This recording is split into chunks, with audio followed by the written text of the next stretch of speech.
Good evening, everyone. I welcome you all to this meeting of the Cardinia Shire Council and declare the meeting open. This meeting will be conducted in accordance with the Council's governance rules. It's important that members of the public present in the gallery respect the setting and do not disrupt the meeting in any way. We're going to commence this meeting with the following reflection.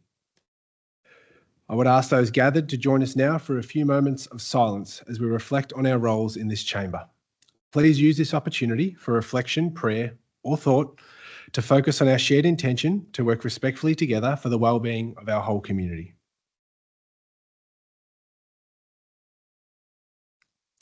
Thank you, everyone. Our council respectfully acknowledges that we're on the traditional lands of the Bunurong and Wurundjeri people, and we pay our respects to their elders past, present and emerging. I have no apologies for tonight's meeting. We have a full house. Can I please have a mover and seconder for the confirmation of minutes? So the recommendation is that council confirm the minutes of the following meetings. 1, the council meeting on the 16th of June 25, and 2, the town planning committee meeting on the 7th of July 25. Do I have a mover? Councillor Pomeroy, a seconder. Councillor Nicol. All those in favour to confirm the minutes? Declare that carried. Thank you. Councillors, are there any declarations of interest in relation to tonight's agenda? Councillor Roberts. For item 7.4.2, the 2025-26 Wellbeing Support Grants, small change grant, my husband is the president of one of the groups listed to receive funds. Thank you. So we note that. Councillor Nicol. Thank you, Mayor. Item 7.2.3, which is the Threlfall Road item, just a general conflict of interest. Thank you. Thank you. Just noting that. Have we got that for the minutes? And there was one more. Councillor Casey Thompson.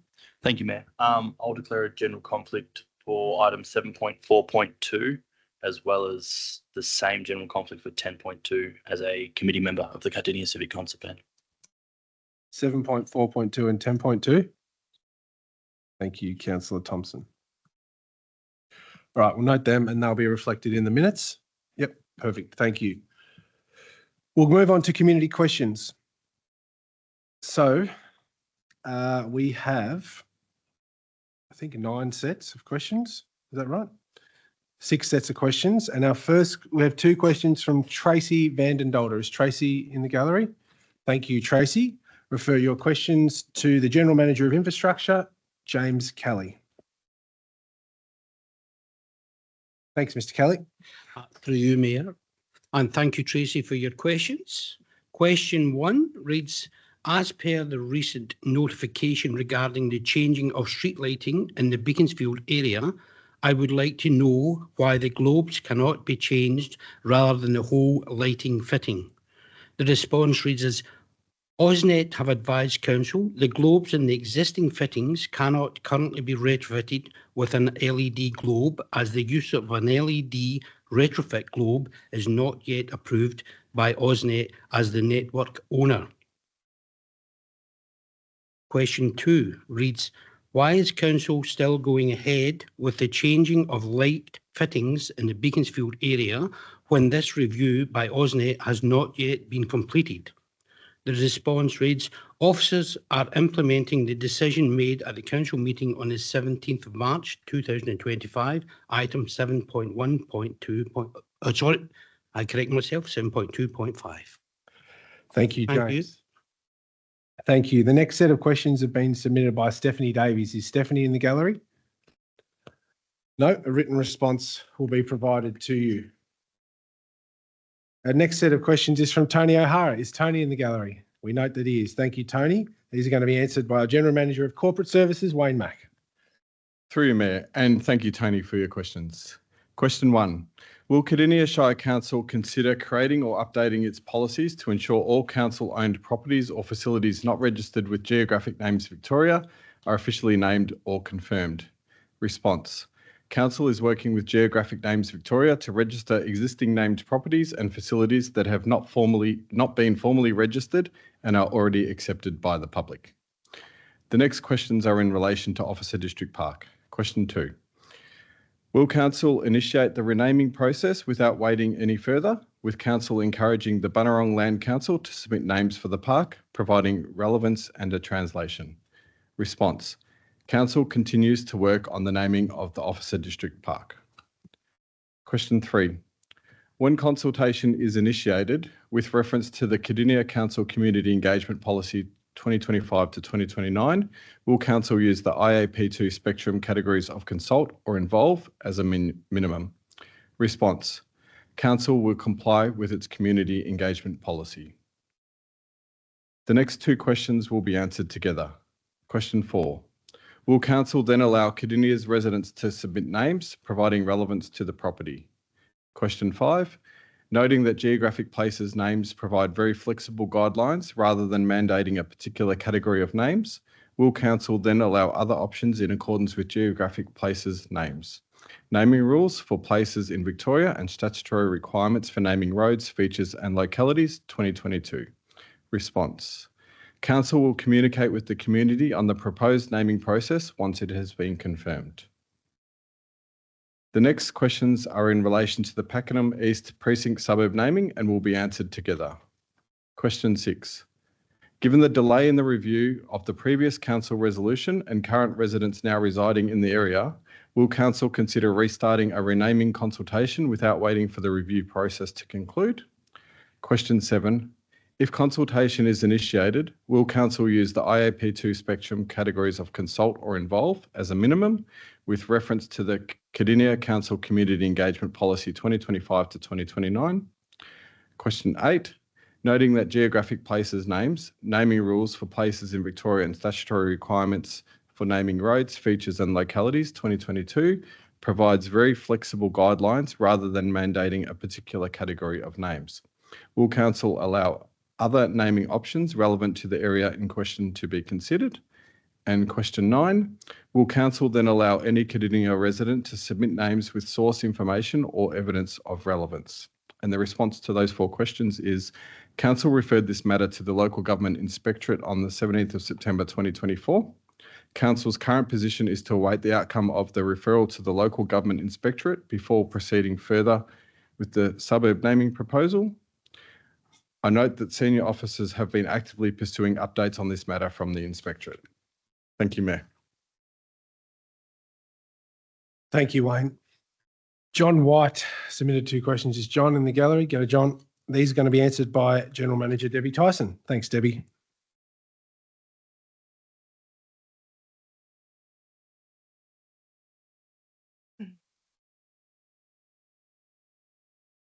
Thank you, Mayor, through you. Question 1. In reaching a decision about the future of the Pakenham Golf Club, not Deep Creek, will the Council take into account the significant voluntary contributions made by the community at the inception of the club? In response, and I thank you for your questions, Mr. White. Council officers have completed a feasibility study regarding the future of the golf at Pakenham Golf Course. As part of the next steps, community consultation will be conducted in August. The feedback received during this process, along with the expert reports and the historical context of the site, will inform a recommendation to councillors. This recommendation is expected to be presented by the October Council meeting. Question 2. Could the Council please clarify how such contributions will be recognised or factored into the deliberations regarding the club's future? This information will be incorporated into the forthcoming report to Council for consideration. Thank you, Mayor. Thank you, Debbie. Our next set of questions are from Richard Payton. Is Richard in the audience? And I note that he is. And just for transparency's sake, I just want to make it noted that Richard is of no relation to Councillor Payton, just so that we're all on the same page. I'm going to refer these questions again to Debbie Tyson. Thank you, Debbie. Thank you, Mayor, and thank you for your questions, Mr. Payton. There is 4 questions. Question 1. And these are to do with the feasibility and future assets of Pakenham Golf Course and Deep Creek. Question 1. Please define the level of council transparency, community input and engagement that the council are planning as part of the feasibility study prior to it being released mid-September 2025. In response, a report will be presented to the August Ordinary Council meeting with the intention to undertake community consultation directly after this meeting. The outcome of this consultation will then form part of the future recommendation to Council. The next two questions we'll answer together. Question 2, what is the feasibility study trying to determine? And question 3, will a golf-centric feasibility study be conducted? In response, the feasibility study was undertaken to understand the viability of golf at the Deep Creek Reserve. Question 4, will the course continue to be maintained over the duration of the feasibility study period? In response, yes, the course and surrounds have and will continue to be maintained. Thank you, Mayor. Thanks, Debbie. Our next set of questions are from Anthony Volpe. Is Anthony in the gallery? Thanks, Anthony. I'll refer your questions to Debbie again. Thank you, Mayor, through you. Thank you for your questions, Anthony. Question 1, can council officers advise what is the net cost, revenue against expenditure, of providing and maintaining the Cardinia Cultural Centre? Thank you for that question. The total net cost to council for the Cardinia Cultural Centre 24-25 year is $1.264 million. This is derived from total revenue of $490,000 being offset against total costs of $1.754 million. Question 2, can council officers advise the same net cost of the golf course?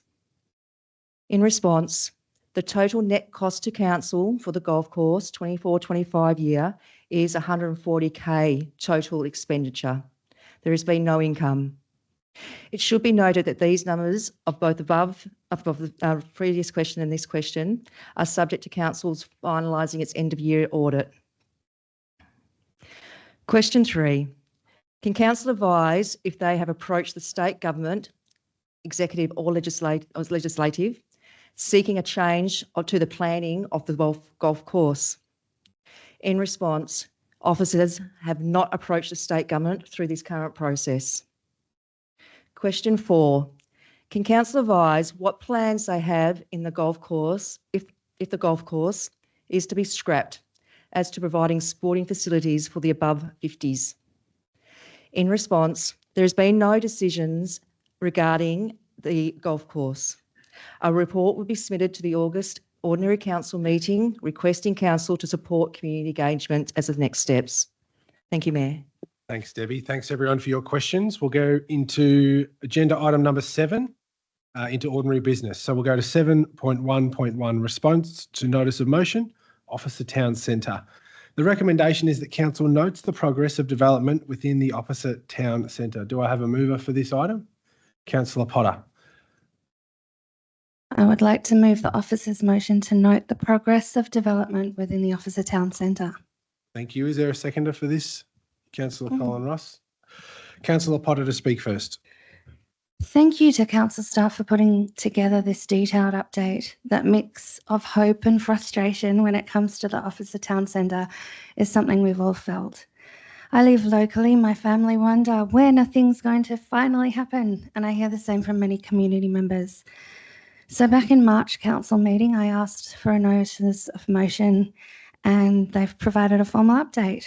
There is a great map on page 8 showing land ownership, and it makes it really clear just how many different pieces of the puzzle there are. It turns out most of the land isn't under council control. There's land owned by state government and then private owners, and then there is only a few small parcels owned by council, the civic centre we're in now, and a small bit of land set aside for community use across the way, and the block known as Tank Square. But Officer Town Centre is designated a major activity centre in the precinct structure plan. It's considered a key strategic area. So our council growth area planning and subdivision team are obligated to make Officer Town Centre a point of priority, and they are committed to talking with developers, helping with applications and doing all they can to remove any roadblocks to its development, and so am I. However, council doesn't control the timing of when land will be developed, even when a permit's been granted. The report also gives us a glimpse of what's coming, from supermarkets and retail spaces to childcare centres and medical clinics. Supermarkets, for example, rely on population catchments to be viable for development. It is considered that with many nearby residential estates under development, it will happen really soon. There's a spreadsheet in the report listing permits already in progress. It's a reminder that while things do feel slow, it is moving bit by bit, coming together. So it isn't a matter of if Officer Town Centre will get developed, it is just a matter of when, and that literally could kick off any time. Thank you. Thank you. I'll go to your seconder, Councillor Ross. Thank you, Mayor, and thank you, Councillor Potter. This is a very, very good report that's come back. It does identify in detail for people who don't realise what's owned and controlled by different people. I must say, on my time on council, we've seen applications coming from time to time in relation to this area, and there's been no building really in the latest couple of years in relation to any of those things. So we'll sit back and we hope that things will go ahead soon. But this report gives us an outline of where everything's parked at the moment, what's going on in the area, and we hope that it will be moving soon. Thank you, Mayor. Thank you, Councillor Ross. Councillor Owen. Thank you, Mayor. Thank you, Councillor Potter, for bringing this item to council through the notice of motion. As stated, a significant portion of the land within the Officer Town Centre is owned by the state government, with the majority being held by Development Victoria, which is the state's development delivery arm. The report details what is holding up development and when can residents expect to see development commence. Council does play a key role in the assessment of a planning permit application. While granting a planning permit is a significant milestone, it does not guarantee development. Depending on various commercial and market factors, individuals to each permit holder, development may or may not progress. And we've seen over the years a permit issued for a cinema very, very early on. Unfortunately, that lapsed. It didn't proceed. Very disappointing. There was so much excitement when we thought we were going to get a cinema. Council does not control the timing of when land will be developed. However, when the opportunity arises, the growth area planning and subdivision team prioritise all communication and review of applications within the major activity centre. And I'm really pleased this year, Council set up a new web page and the report details what's been done. Council launched this web page, creating Cardinia, called Officer Major Activity Centre, where community can subscribe to updates or simply view information on permits issued by council, advocacy by council, land ownership status, planning permit status, and frequently asked questions in response to council's role and responsibilities. So I'm really pleased that is set up. I often get lots of questions. I got asked a question at work today about what's happening. So I can refer that resident to that website. So thank you for the report. Thanks. Thank you. Are there any other speakers to this one? There being none, I'll go back to Councillor Potter to sum up. Thank you, Mayor. Well, some of the hard groundwork has been laid out by our state government, the council and land developers, such as some of the major roads, the rail underpass, the double footpath to the station, residential growth and some beautiful landscaping. And yes, we are still advocating for the other infrastructure, roads and an important bypass that we still need. But basically what we're all waiting for is the next chapter, that part that brings the heart and hustle to our Officer Town Centre. As Councillor Owen said, we do have a community-friendly online hub called Officer Major Activity Centre as part of creating Cardinia. So I recommend everyone to register to that. And also something else I'm excited about, the local community has called for an Officer Business Support Network. The working title at the moment is ONE, Officer Network of Enterprises, ONE Group. I was chatting to a few of our local business owners and they are all keen. It'll be a monthly gathering for anyone running a local business or wanting to start one in Officer Ward, a place to share ideas, support each other and grow stronger together. And we'll kick it off in August, meeting on the first Friday of every month from 7 to 8 here at the Civic Centre.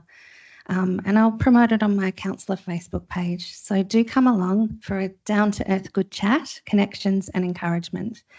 We might not be able to click our fingers and make everything happen overnight, but together we can keep the momentum going with patience, positivity and people power will bring the Officer Town Centre to life one step at a time. Thank you to our community for being a part of this. Let's keep it going. Thank you, Councillor Potter. So we'll now put the officer recommendation to 7.1.1 up for a vote. All those in favour? Against? I declare that carried. 7.1.2, response to notice of motion, green wedge areas and vacant land. The recommendation is that council notes the response to the notice of motion, requesting the minimum lot sizes specified in each zone within Cardinia's 3 green wedge areas, and that a report including a map-based view and a list of property details such as land size is to be presented to the council within 3 months. Do I have a mover for this response? Councillor Nicol. Thank you, Mayor. I'll move the officer's recommendation. Thank you. Is there a seconder for this item? I see Councillor Liz Roberts. Councillor Nicol to speak. Thank you. Council will be aware that I moved this motion for the notice of motion for this report earlier in the year. After the start to this council term, a lot of the early planning items were to do with housing applications in green wedge areas and areas. Also, we've seen applications for subdivision in farmland, and those come to council for decision. The question occurred to me, well, how much more of this have we got ahead of us? Farming is definitely in transition in several parts of the Shire. In fact, in my area, we've seen a complete collapse of the potato growing industry over the last several years. And so what is the future of farming? What are the viable lot sizes for farming? And how does that play into what the planning scheme actually currently already has laid out? Those sorts of questions were going through my head. And this is a fantastic report developed with very short turnaround time by the planning team. So I just want to call out the officers and thank them for their work on that. And they have laid out the map view based on the different zones we have. It's very interesting.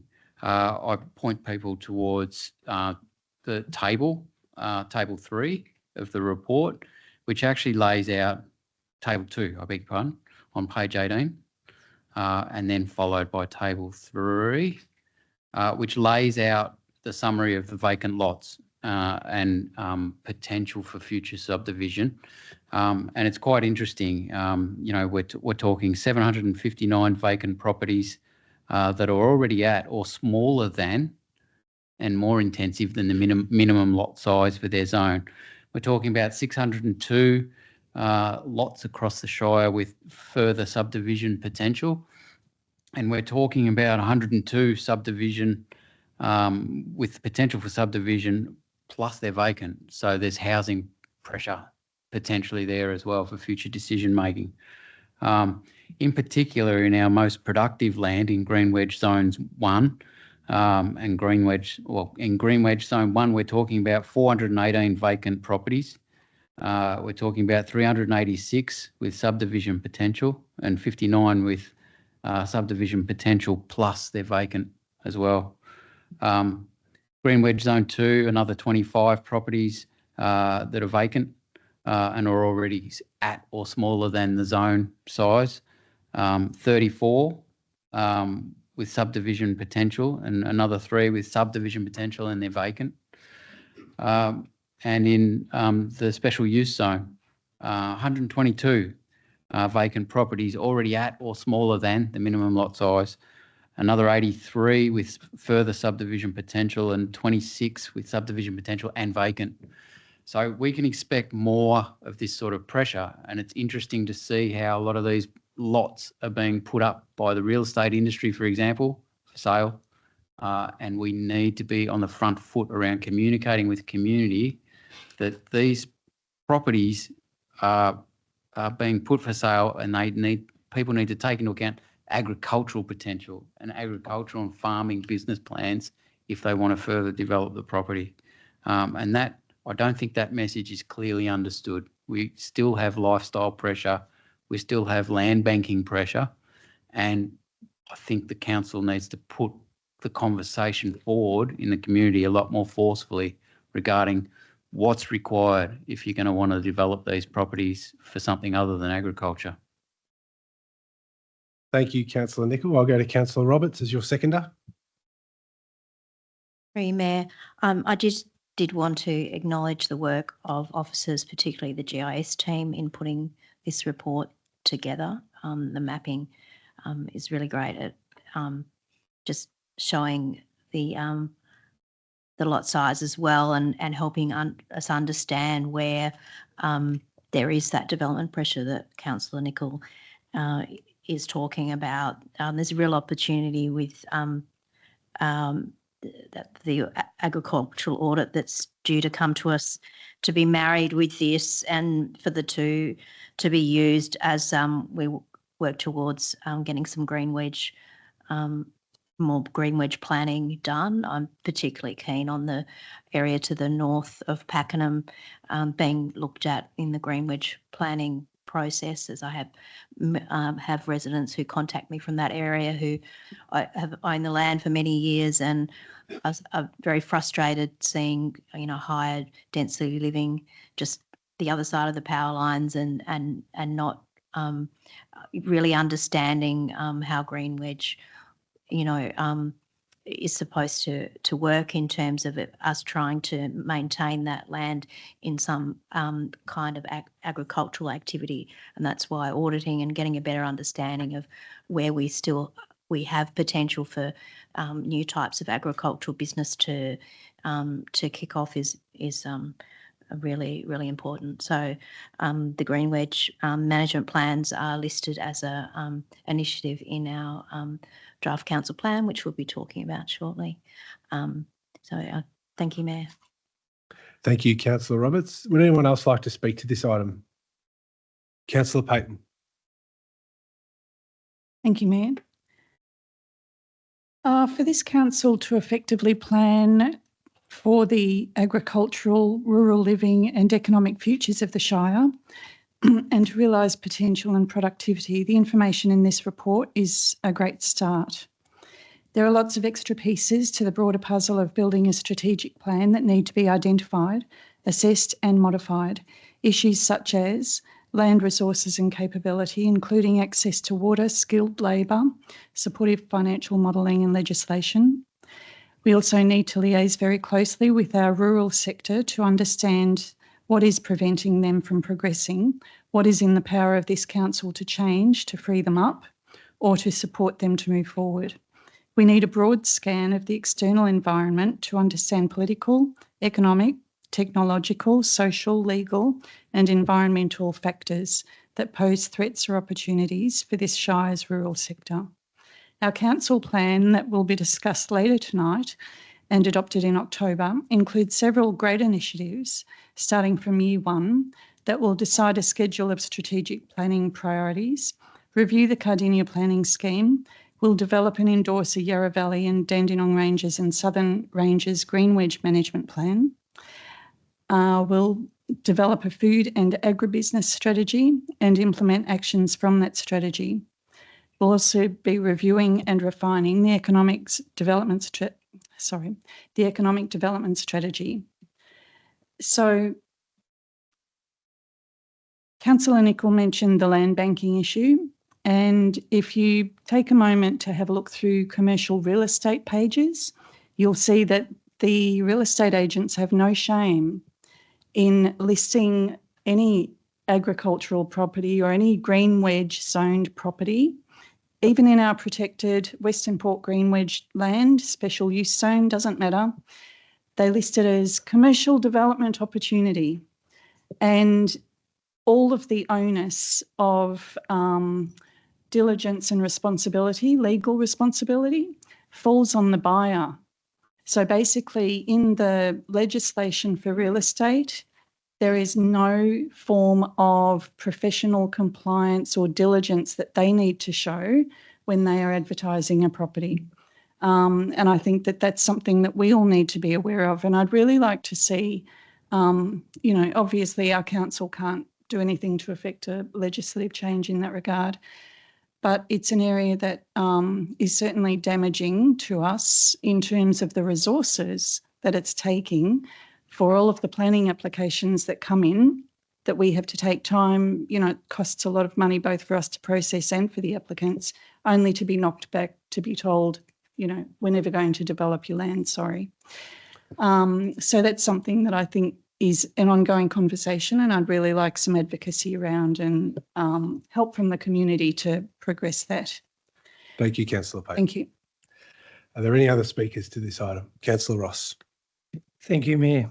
I'd like to congratulate the staff for providing a clear document to aid councillors to review and understand the breadth of scope for future potential planning applications. I must say, Councillor Nicol, move this notice of motion for the report in view of past applications applied for in the Green Wedge to give everyone an overhead view of the Green Wedge situation in this area. And I think it's really clear for anyone who wants to have a look. They've got some really, really good diagrams, and it really does give you the breadth of the situation that council are forced into in future with future applications, and how some of the issues that will be faced in future. Anyway, it's a really clear document. It gives us an outline on what's out there rather than just looking at applications coming one by one. You can actually have a look at these diagrams and see where it fits into the picture. Thank you, Mayor. Thank you. Are there any other speakers? I'll go back to Councillor Nicol to sum us up. Thank you, Mayor, and thank you, fellow councillors who've spoken in support. Yeah, for me, this was like step one. And as was listed, there's a raft of strategic planning pieces that are needed for agriculture, and in fact, even capability building in terms of a team that can support farming community with agricultural planning and farm business planning. Cardinia needs to move aggressively into this space. The previous setting of leave her as she is and it'll sort itself out, it's not working. It's not working. We've got some of the best soil assets in the state, in the whole eastern seaboard of Australia. We've got great water assets. We could be a powerhouse for agriculture and potentially intensive horticulture and food production, more than we currently are. And it's time to move and time to activate that side of our Shire. We cannot let this asset that we have slip into land banking and people who are going to wanting to continue what's happened in Casey and bring it into our area and just creep. So a line needs to be drawn. And I agree very, very strongly it's buyer beware. Behind every one of these properties and the stories of heartache and stress from some of these owners who've bought in to an agricultural property thinking they're going to build their dream home, only to be crushed at the last, after years, sometimes of work, is very sad. We shouldn't be getting into those situations in the first place. And this, likewise, the story of farmers who can't sell their property to another farmer because land prices are already too high and other farmers around them can't see the future in the industry around them, or the next generation doesn't want to take it over. Again, the human stories behind that are terrible and shouldn't be happening. Shouldn't be happening. We've got to find a way forward. So I think, yes, a need for clear communication to community and real estate agents regarding the purpose of our Green Wedge Management Plan, backed up by all the strategic work we're embarking on, critical objectives. Thanks, Councillor Nicol. And we'll leave it at that. Thank you. Very good. All right, we'll put Councillor Nicol's the officer recommendation to 7.1.2 up for a vote. All those in favour? Against? I declare that carried. 7.2.1, response to another notice of motion, unsealed roads and drainage maintenance review. Recommendation here is that council notes the successful completion of the review of Cardinia's unsealed roads and drainage maintenance services as initiated by notice of motion 1105, 19 August 2024. Do I have a mover for this one? Councillor Nicol. Thank you, Mayor. I would move an alternate to the officer's recommendation, if I may. Please present it. Yep. Thank you. Yep. Are we able to show the notice of motion or? Yep, we'll get that up for you now.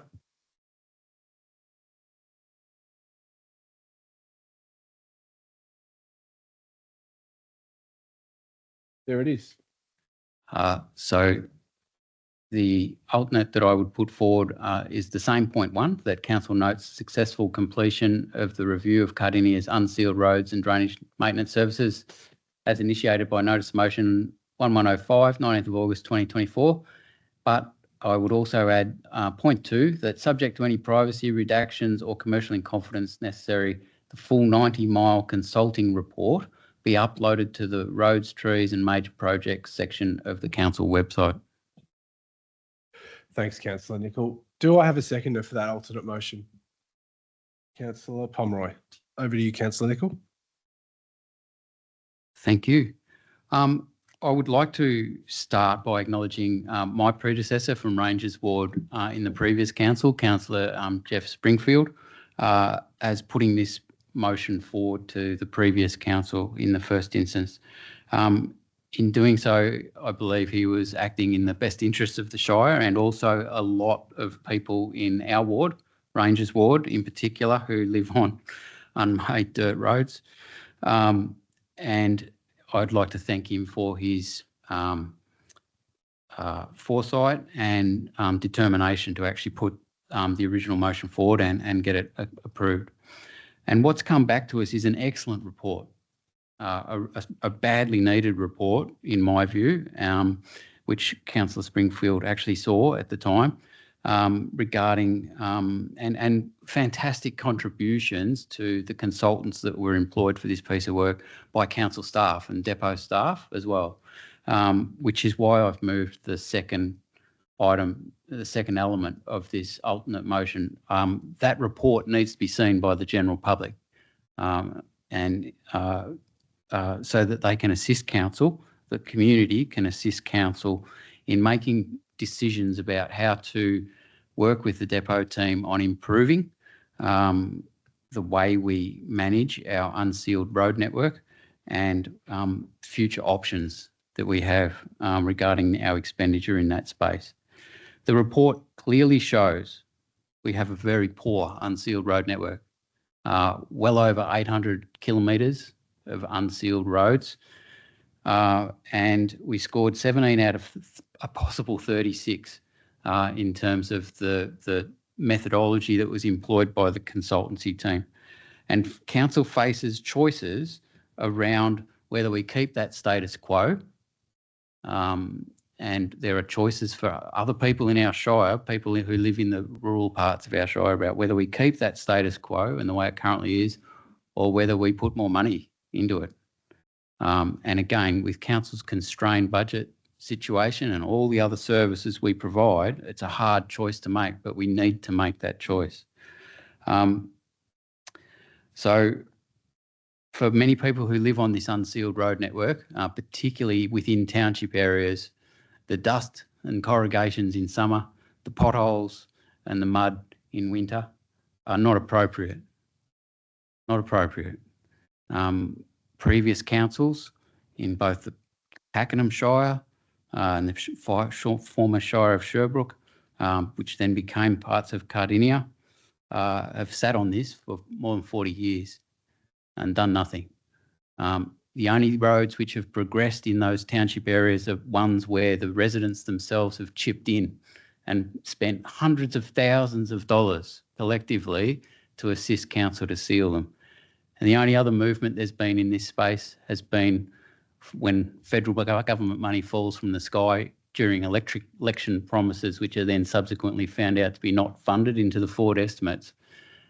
Very little movement, very little progress in recovering that 800 kilometres of very expensive unmade local roads to maintain.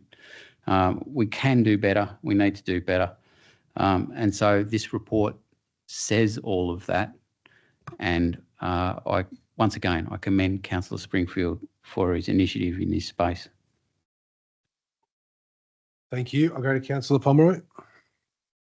Thank you, Mayor, and thank you, Councillor Nicol. Absolutely reiterate everything that you've said there.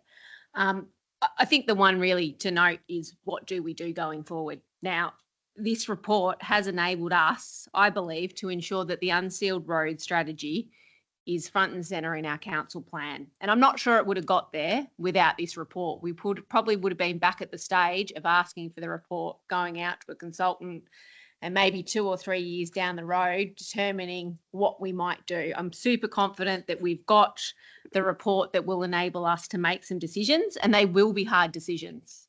This is not cheap to do, but I can tell you what, I get a hell of a lot less phone calls if we did something.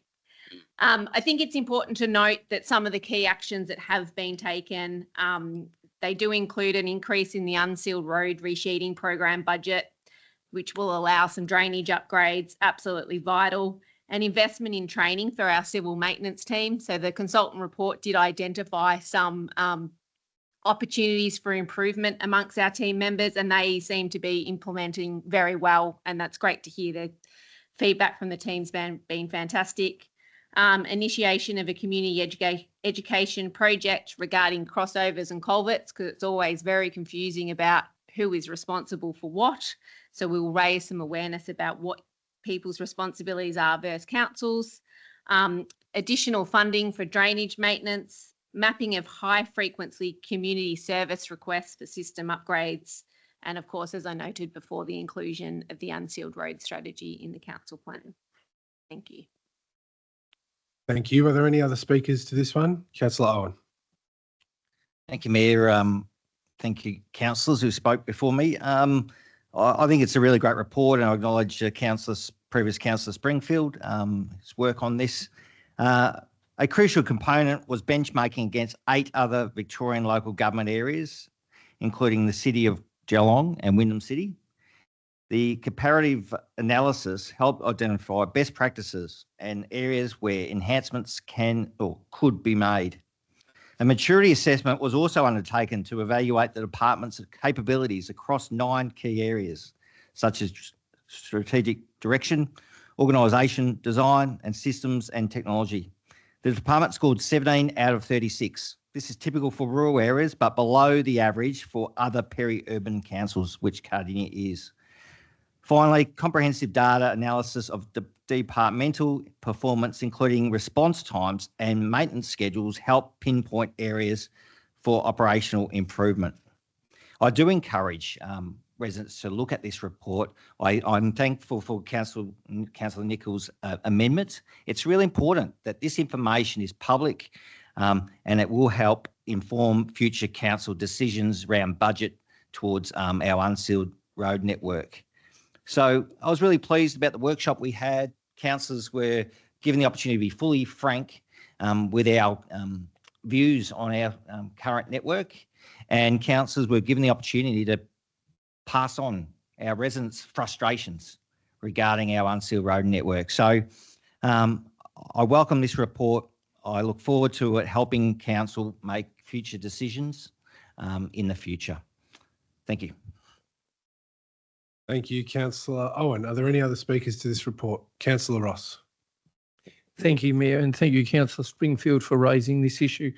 He's talked about the elephant in the room. It is the #1 issue for anyone who has their ward in an unsealed road area.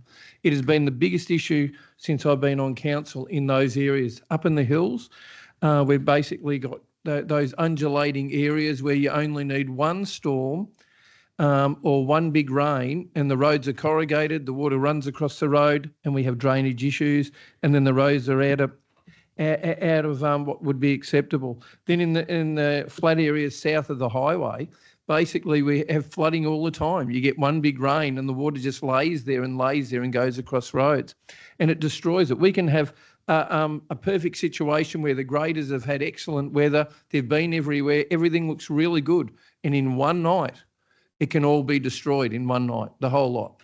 It's the most challenging area we have on council. And we spend a huge amount of money in this area to try and rectify the problem.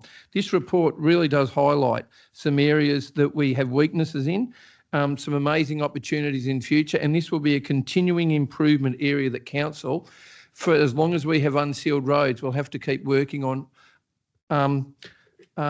for forever in the future. I must say council will continue to look for better ways to do things. Some of the solution was sealing the hills. Unfortunately, that didn't come about in the way that we hoped because of the funding was cut back. That fixed some of the issues, but it will never fix all of the issues. So anyway, this is an area that council has to continue looking into. It is our number one issue outside the urban growth boundary, and we acknowledge that, and we want to take the challenge on and see if we can't do better. We look for best practice all the time. There's new ways out there. We just need to keep looking and looking and looking and trying to find the solutions. Anyway, thank you, Mayor. Thank you, Councillor Ross. Are there any other speakers? Councillor Payton. Thank you. And I just want to thank the other councillors for the degree of information that they presented in responding to this motion. What the report doesn't highlight for us down in Western Port Ward is there is no heat map provided for the heavy transport vehicles that travel on a lot of the unsealed roads. And if you're a farmer, it doesn't matter whether you live on a nice pristine sealed road or whether you're on a very narrow little road. If you've got cattle or something that need to go to market, those trucks have got to find a way up those roads if they need to. And so they need to be navigable. Navigable, is that a word? So there's that. And I think that there's also room for council to really engage with the community, with the providers, with the cattle transport operators, with some of the heavy vehicle operators. We know that where the big sand trucks travel, it's usually the big sealed arterials. But I'd really be interested in understanding from the community themselves where the main need is for the roads to be sealed, and then looking at that, sealing project to go ahead. Thank you. Thank you. Are there any other speakers to this one? No, I'll just quickly mention, Councillor Ross, I agree with everything you've said there.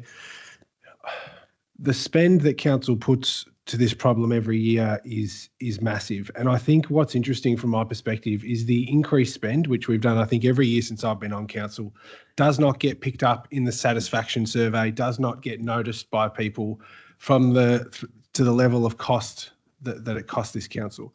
And so this report, I like it because it will help us become more mature and efficient, because this problem is a problem that proves that you can't just throw money at it and it will go away. And so I commend former Councillor Springfield's foresight on this, because again, we are in a constrained environment, and the solution is not throw another million on it, throw another million on it, throw another million on it, because it doesn't work, because we've tried it and the community is still dissatisfied with how we treat our unsealed roads.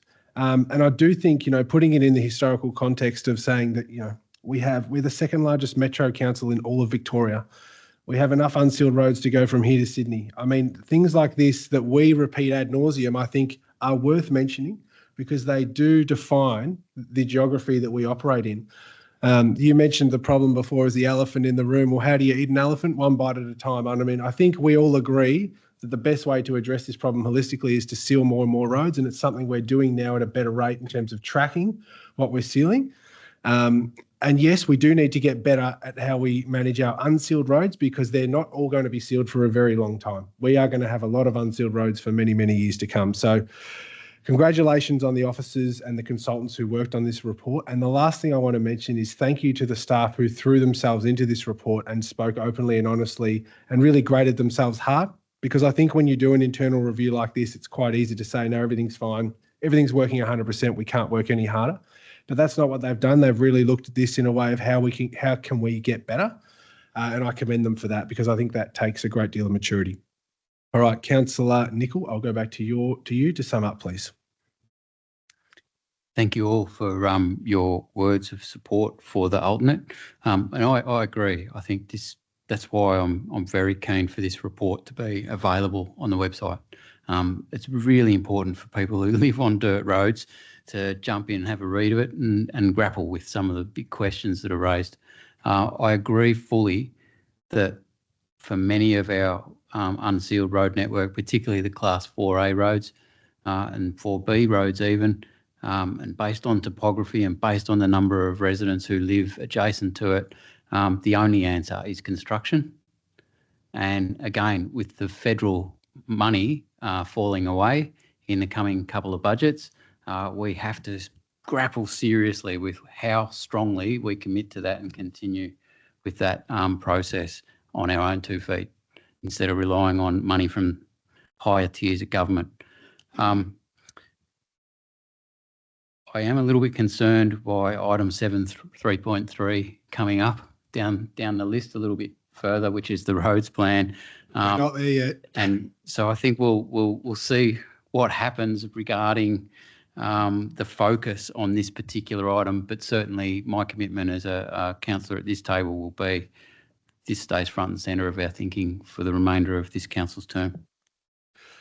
Thank you, Councillor Nichols. So we'll now put your alternate up for a vote for agenda item 7.2.1. All those in favour? Against? I declare that carried. 7.2.2, disbanding the Bunyip Sanctuary Committee of Management. The recommendation here is that Council 1 revokes the appointments and delegations of the Section 86 Committee, Bunyip Sanctuary Committee of Management, formed under Section 86 of the Local Government Act 1989. And 2, thanks the Bunyip Sanctuary Committee of Management members for their contributions and service to the community. Bit of a procedural one. Do I have a mover for this item? Councillor Pomeroy. I'd like to move the recommendation as noted. Thank you. And is there a seconder for Councillor Pomeroy? Councillor Casey Thompson. Over to you, Councillor Pomeroy. Thank you, Mayor. Whilst the Bunyip Sanctuary Committee of Management was disbanded back in July 2014, and this is mainly just procedure more than anything, I would like to highlight their dedicated years of service.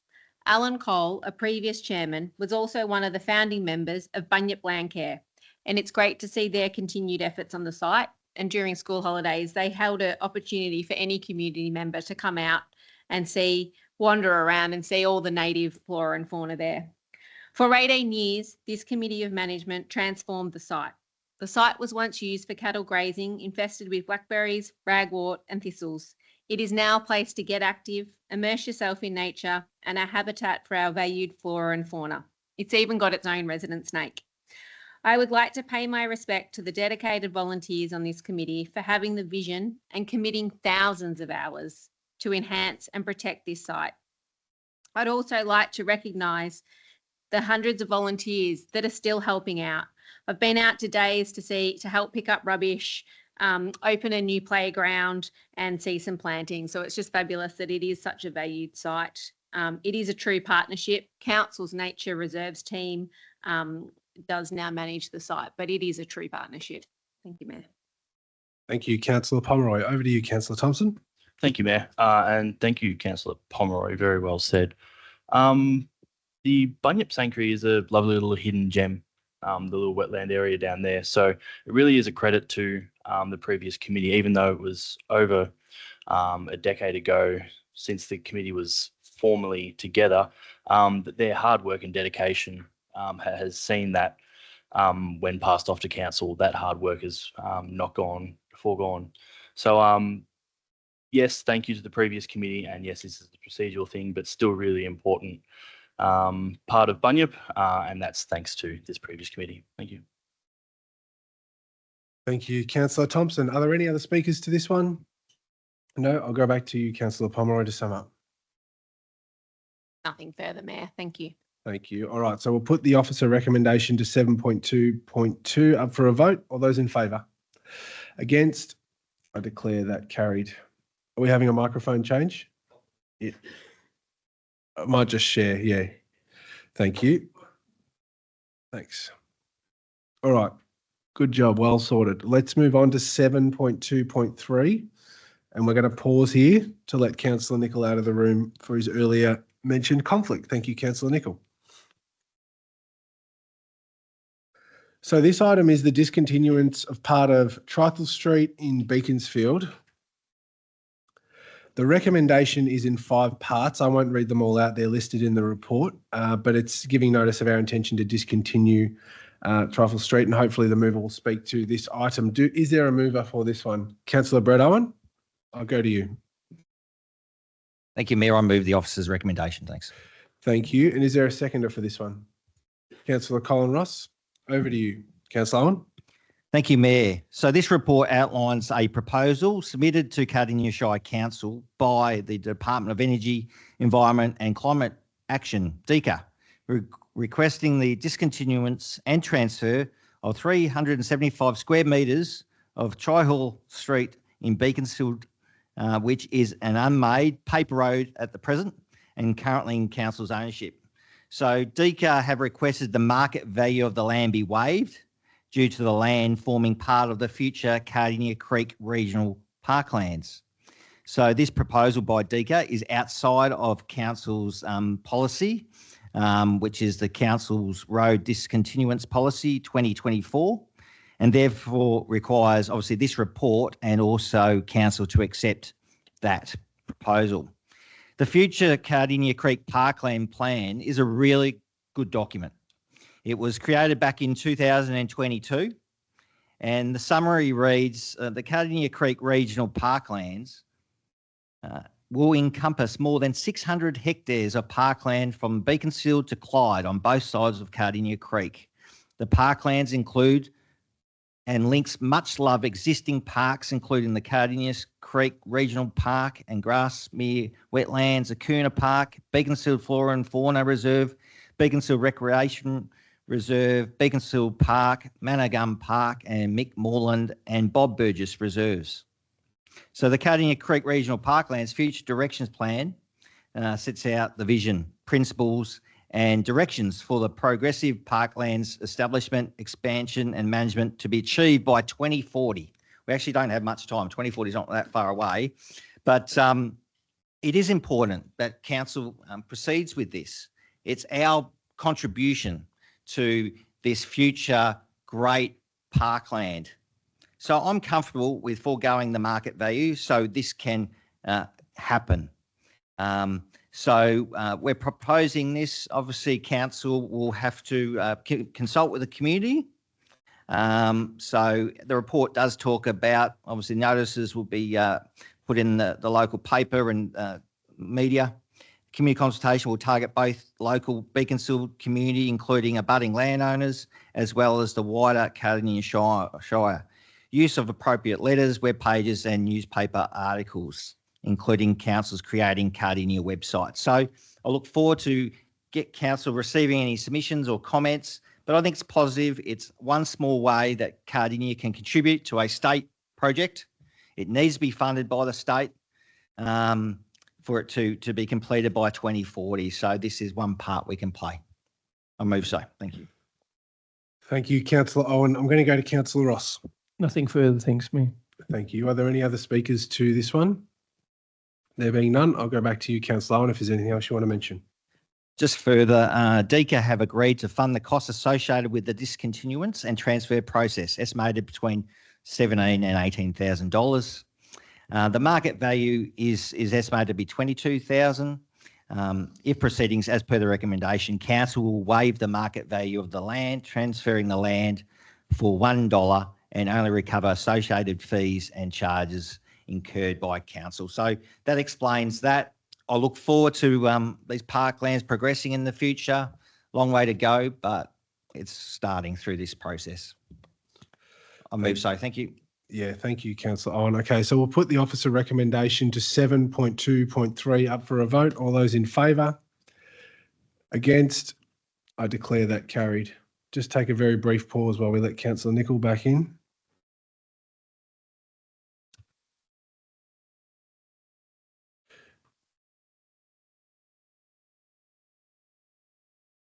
Thanks, Deb. We welcome back Councillor Nicol after that item, and we move on to item 7.3.1, which is the Draft Council Plan 25 to 29. The officer recommendation is that Council 1 endorses in principle the Draft Council Plan 25 to 29 and undertakes a further phase of community engagement.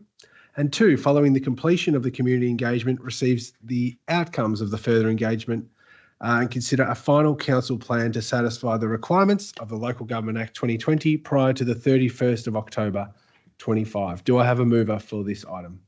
Councillor Pomeroy. I'd like to move the recommendation as noted. Thank you. Is there a seconder? Councillor Liz Roberts. Over to you, Deputy Mayor. Firstly, I'd like to thank the community for understanding the challenges in creating a council plan, for providing your feedback, and we're going to ask for it again, for contacting us with your thoughts and vision for your towns and communities, for the things you think we should have, but that we don't yet, for understanding that we can't do it all right now, for showing up and continuing to create valued partnerships to ensure that our community has fabulous events, spaces, and food when they need it. We can't do this without you. I'd like to highlight some of the new initiatives. A Youth Action and Advisory Committee. I think this one's really important and will provide some greater advice to us in helping make decisions. An Investment Advisory Committee to guide potential investment and revenue opportunities. We've highlighted that financial sustainability is one of our key concerns. So this will explore whether we should be investing elsewhere. And the development, as I mentioned before, of an unsealed road strategy and drainage strategy.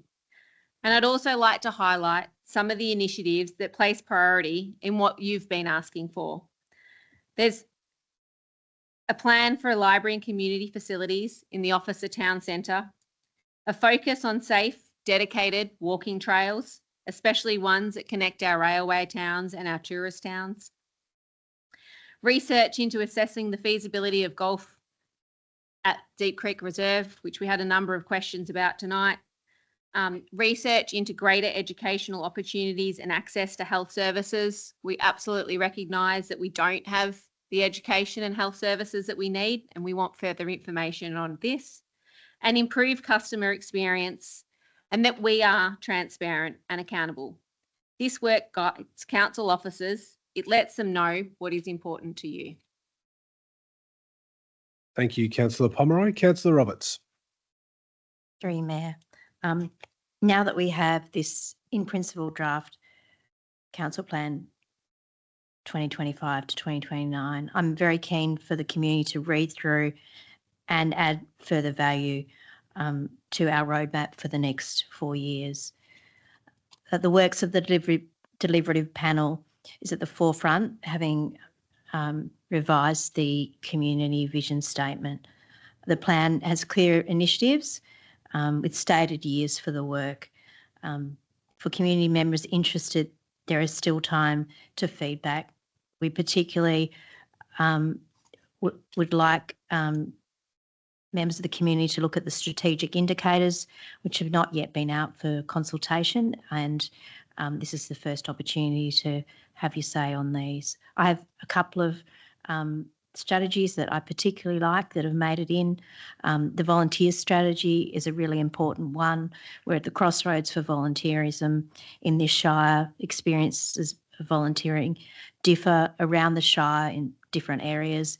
In the growth area, we're particularly finding it harder to attract volunteers as people are so time poor. We need to find ways to keep our community engaged and to get the broader benefits of volunteering in their lives. The active transport initiative, which is a review of the pedestrian and bicycle strategy, which council has supported my notice of motion on earlier in the year, and also the Pakenham revitalisation, which we really want to get going.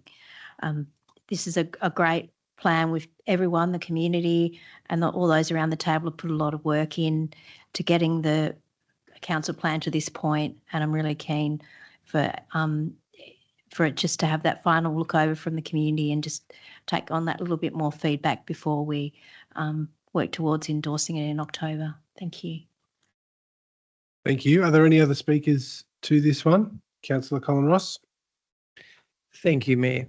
This document is an extremely important document as it needs to reflect Council's direction over the next 4 years until a new council in 2029 develops a new one. This document should guide Council through the newly elected and re-elected councillors' priorities, joined up with the community's expectations and priorities. I'll be very keen to see what the community's feedback is in relation to this draft document, to see that it does align with all of those things. We'll wait, so it'll go to the community. Thank you, Mayor. Thank you, Councillor Ross. Yeah, it is incredibly exciting to be presenting the draft council plan, and I guess the most important group who I want to thank to at this initial stage is probably the community panel. to have them come in, you know, selflessly work so hard on what they want our focus to be on for the next 4 years through the vision. And obviously that's been picked up, but also, you know, adding in wider community feedback and councillor feedback into this draft plan. I am incredibly excited about it, particularly in a period of time where it was mentioned before that we are financially constrained. This sets out what we're going to commit ourselves to, what we're going to hold ourselves to, and what we want to focus on. So obviously plenty more feedback to come, and we welcome that, and that's great. But it's a pretty cool thing for this council, you know, for our most important strategic document to be at this stage. So we should be proud of that. All right. Are there any other speakers before I go back to Councillor Pomeroy? No, the floor is yours. Thank you. I do encourage people to have a look at the panel outcome report and the community engagement report, which are both attached, which helped inform this council plan. I am super excited to see this go out and get some final feedback before it comes back to council to be endorsed. Thank you. Thank you, Deputy Mayor. So we'll put the officer recommendation up for a vote. All those in favour? Against? Declare that carried. We're going to pause here at 7.3.2, draft livability plan review. Councillor Thompson? Good. Don't know why I have it in 7.3.2. No one has a conflict for 7.3.2? No? We'll play on. So this is the draft livability plan review. I'll read out the recommendation. It is that Council 1 supports the changes recommended to the livability plan 2017 to 2029 as described in table 2 of this report. 2, supports the draft livability plan 2025 attachment 1 being exhibited for community and stakeholder feedback through July, August, alongside the draft council plan 25 to 29. 3, supports the engagement summary attachment 2 being exhibited as a supporting document for the stakeholder and community engagement on the draft livability plan. And finally, 4, notes a report will be prepared in late 2025, providing recommendations for a refined governance structure for the delivery of the plan and a draft action agenda for 25-26. Do I have a mover for this item? Councillor Liz Roberts. I move the item as written.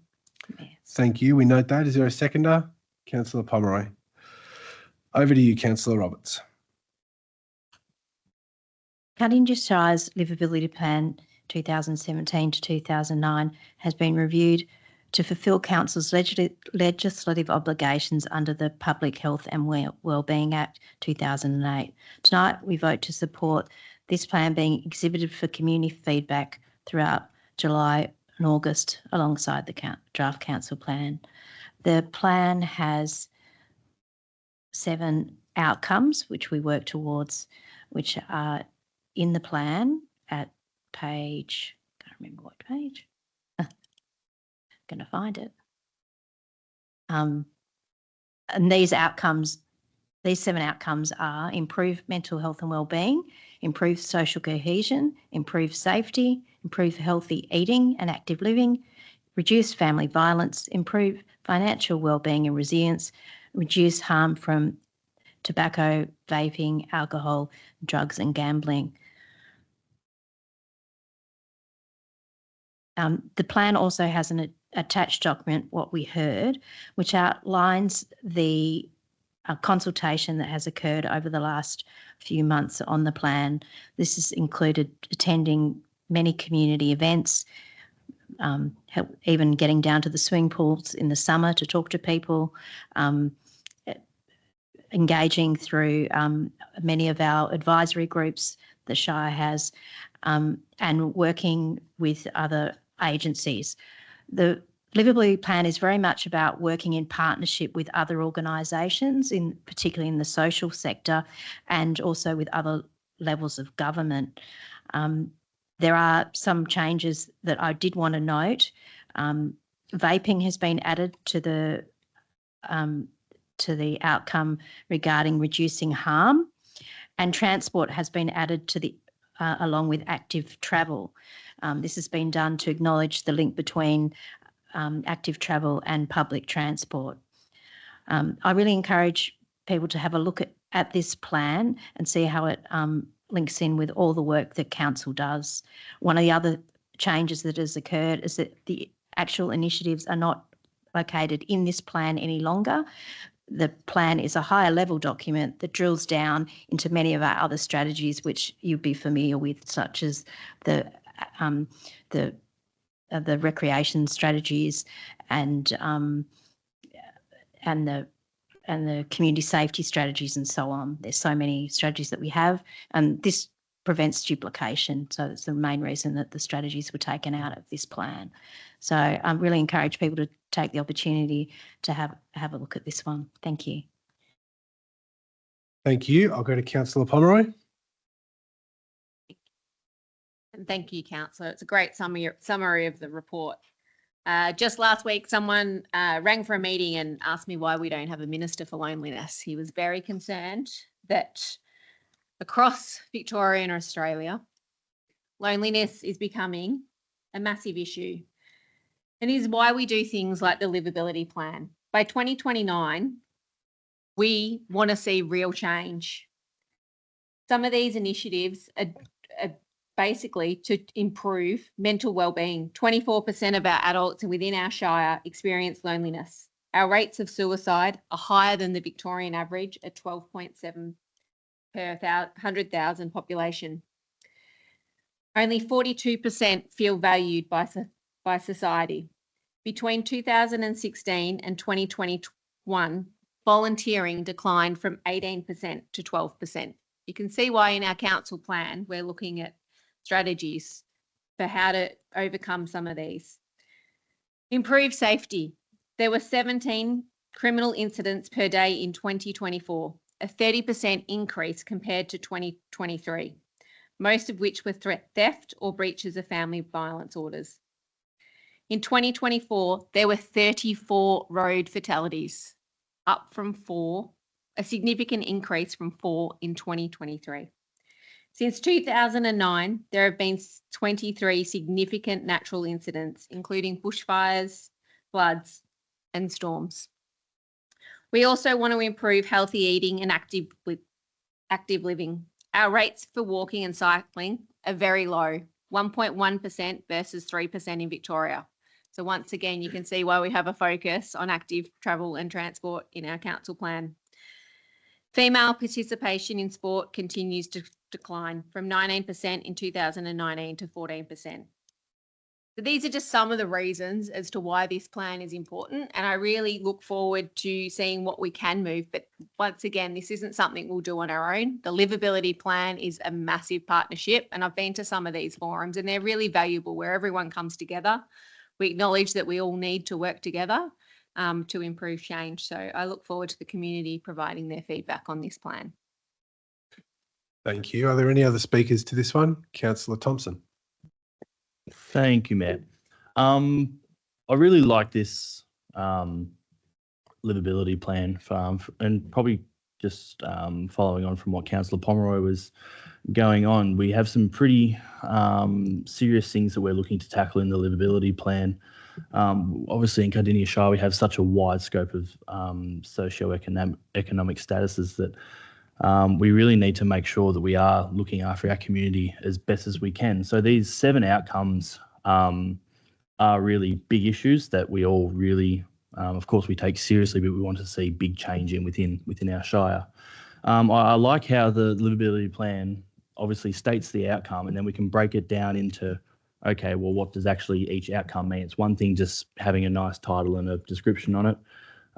Using the reduce harm in tobacco, vaping, alcohol, drugs and gambling as an example, the objectives to reduce this is to decrease exposure to an uptake of smoking, vaping, gambling and harmful alcohol and drug use. And 7.2, decrease short and long-term harm from tobacco, vaping, gambling, alcohol and drug use on individuals and communities.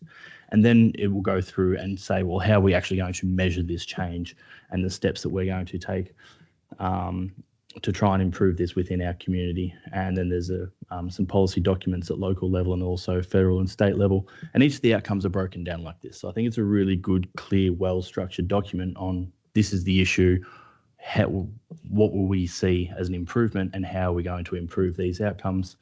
And then following on from what Councillor Roberts and Councillor Pomeroy have already mentioned, talking about active travel and transport and the different livability domains, it's a really similar structure about, okay, well, what does the community said, where we falling short, what needs to be better, what the data says, and then the steps we're going to take to improve that. So really cool document, really important for our Shire. And yeah, excited about this one. Thank you, Mayor. Thank you, Councillor Thompson. Are there any other speakers? Councillor Nicol? Thank you, Mayor. I would speak against the officer's motion, and should the motion be lost, I'd probably foreshadow we need to put forward an amended motion. All right, thank you. Is that enough of a foreshadow? Yep, perfect. Thank you. We'll note that, and if the motion's lost, I'll come back to you to raise an alternate. Councillor Ross, you wanted to speak. Thank you, Mayor. In highlighting the 7 principles by Councillor Roberts, I really feel it reflects the heart and care for residents of this council. We can't do everything, but we can aim to continue to support residents however we're able. Many people will question council spending on items not legislated to support, where we shouldn't really be in that space. But I must say there's a few areas in Cardinia Shire where we do reach outside of here, which have been really successful in the past, and you just can't stand back and watch while no one else takes responsibility. One of them is the Together We Can project. We had more children in front of domestic violence than any other council. I think it was in Australia at one stage. So council invested $30,000 to get a collective impact report come back to look at doing something different. While Casey's domestic violence was going up, ours, even though our population was increasing, was actually slightly decreasing as our population increased. It finished up winning a national award for community safety and was used as a template for other councils to go out to try and reduce their domestic violence. That's one area where we did. Another area is, I must say, Councillor Owen was part of this. Before I got on council, it was youth. Nobody takes responsibility for youth. And Councillor Owen was the Youth Resources Officer for the Police Vic Pole in his area here. So he knew what the issue was. No one took it on board. So as a council, they spent almost $1 million on a bus, and they took a youth team out to the community to go and meet the youth. And we started off with a bus, then we finished up buying a kinder in the main street. And then on the day that opened, I think it brought something like 12 new services to Cardinia Shire for youth, because we provided the facility for them, because people can't come out here for 1 or 2 days a week because they can't afford the rent to bring their service. But if we provide the facility, they will bring it and they will come. And since then, we've had an amazing youth team that actually impacts and talks to tens of thousands of youth every single year in our Shire, which is a real burden on parents because sometimes they don't know what to do. But with a little bit extra we have, we dedicate it towards helping these people, because at the end of the day, you just can't sit back and watch. Parents are in despair over youth at times, but our team are professionals. They are really, really good at what they do and they impact. These are just some of the areas I feel this council, when you have a look at the 7 principles that they've gone by, it really does reflect the heart of this council, that we want to, with the little that we have left, try and impact and try and support the community. This is a really good document, Lord, that sort of outlines to our council staff where we want to go and how we want to help. Thank you, Mayor. Thank you, Councillor Ross. Councillor Payton. Thank you, Mayor. I'd just like to clarify, if I speak against this motion now, does that preclude me from speaking after?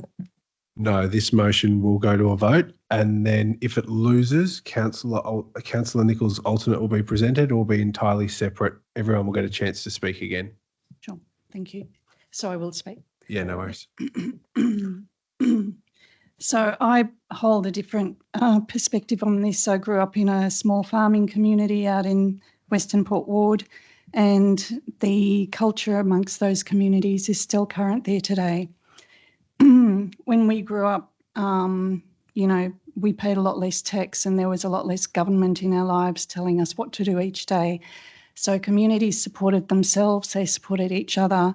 Loneliness wasn't an issue. We didn't have the technical demands and the social change that has occurred. That's granted.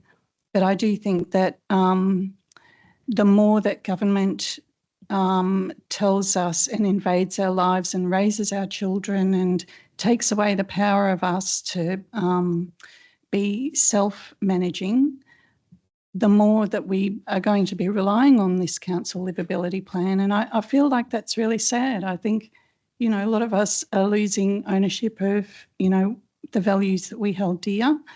And it's disappointing for me, and I just don't think it's a good trajectory for us all to be on.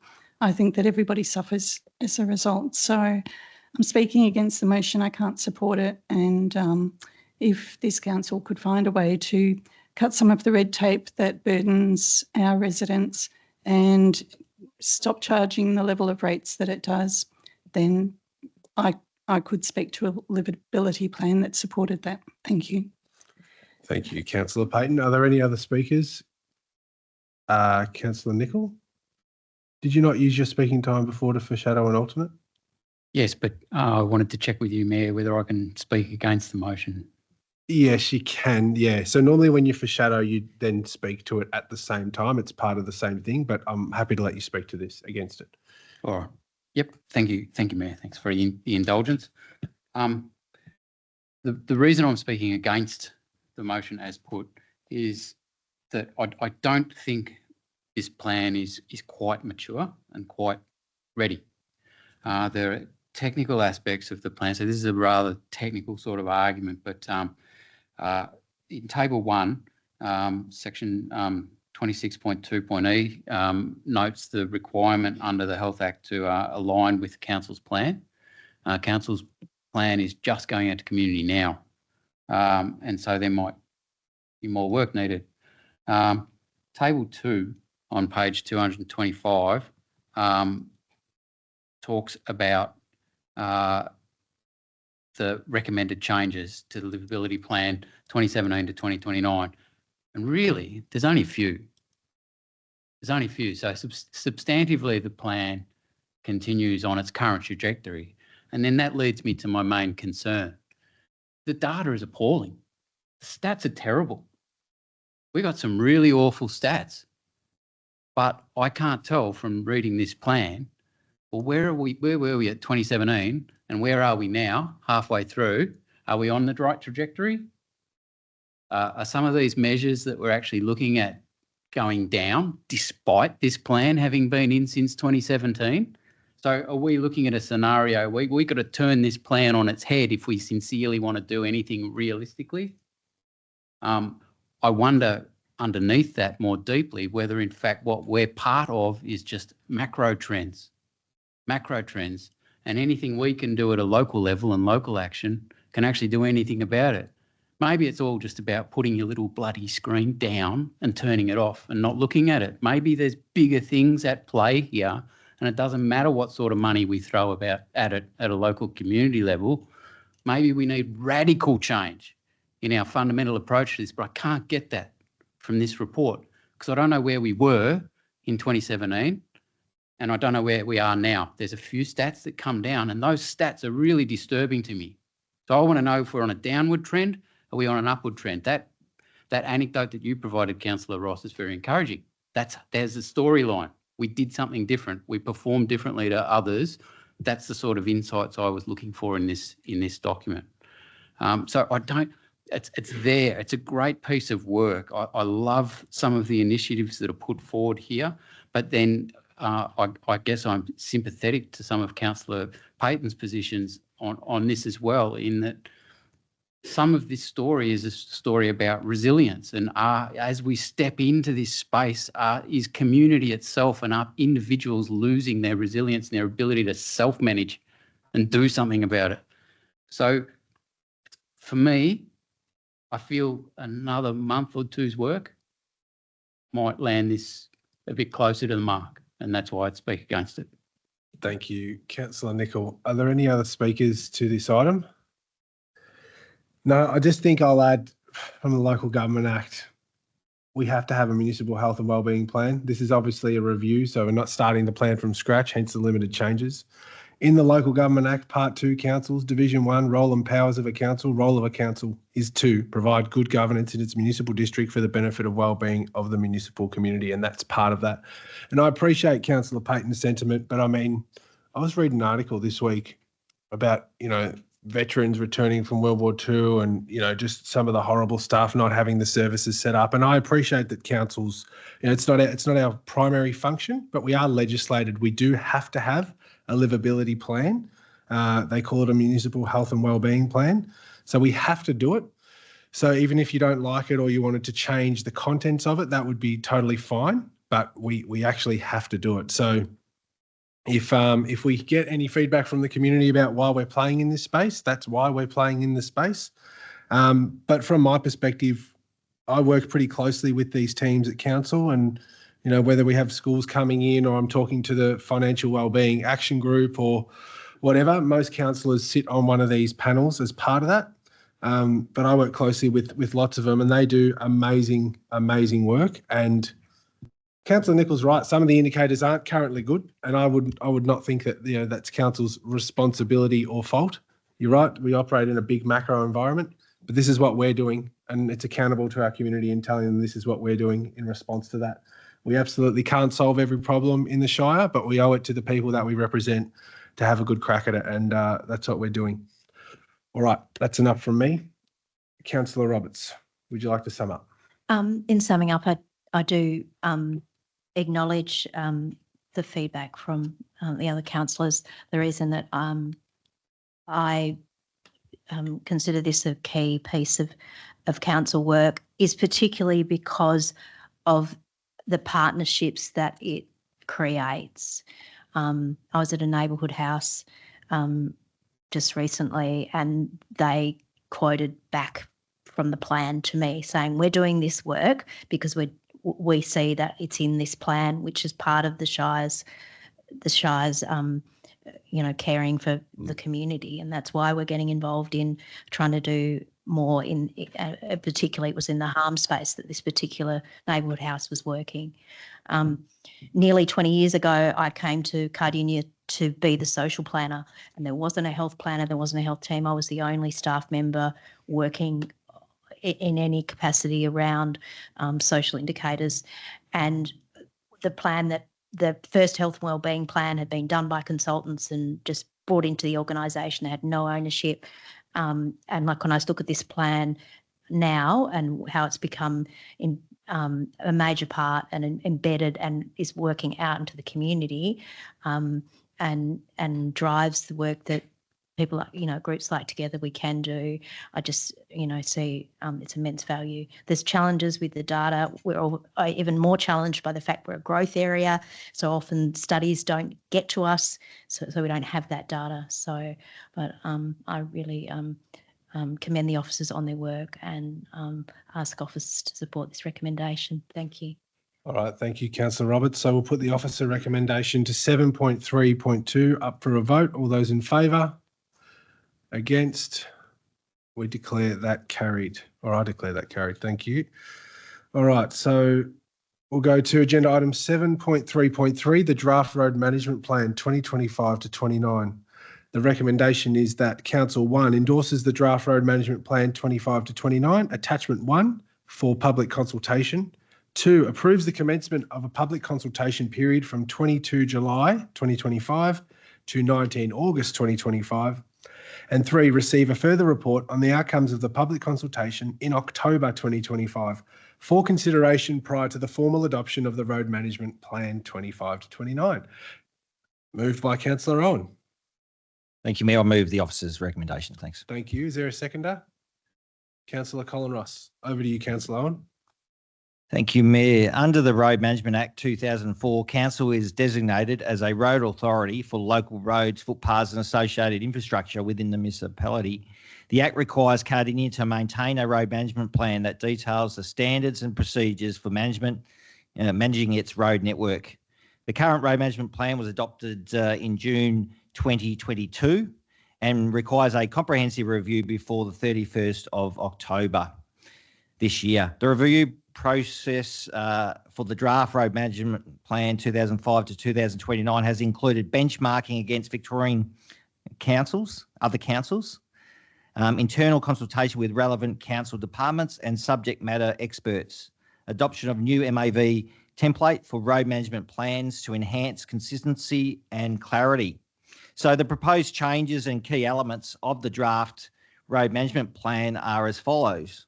Revised asset classes. The draft RMP better aligns the types of assets included in the plan, the requirements of the Road Management Act 2004. Road and pathway classification. The plan proposes updated classifications for council managed roads and footpaths. Inspection frequencies. Revised schedules for proactive inspections of various road and pathway classifications. Intervention levels. The plan clearly defines the measurable extent of damage, e.g.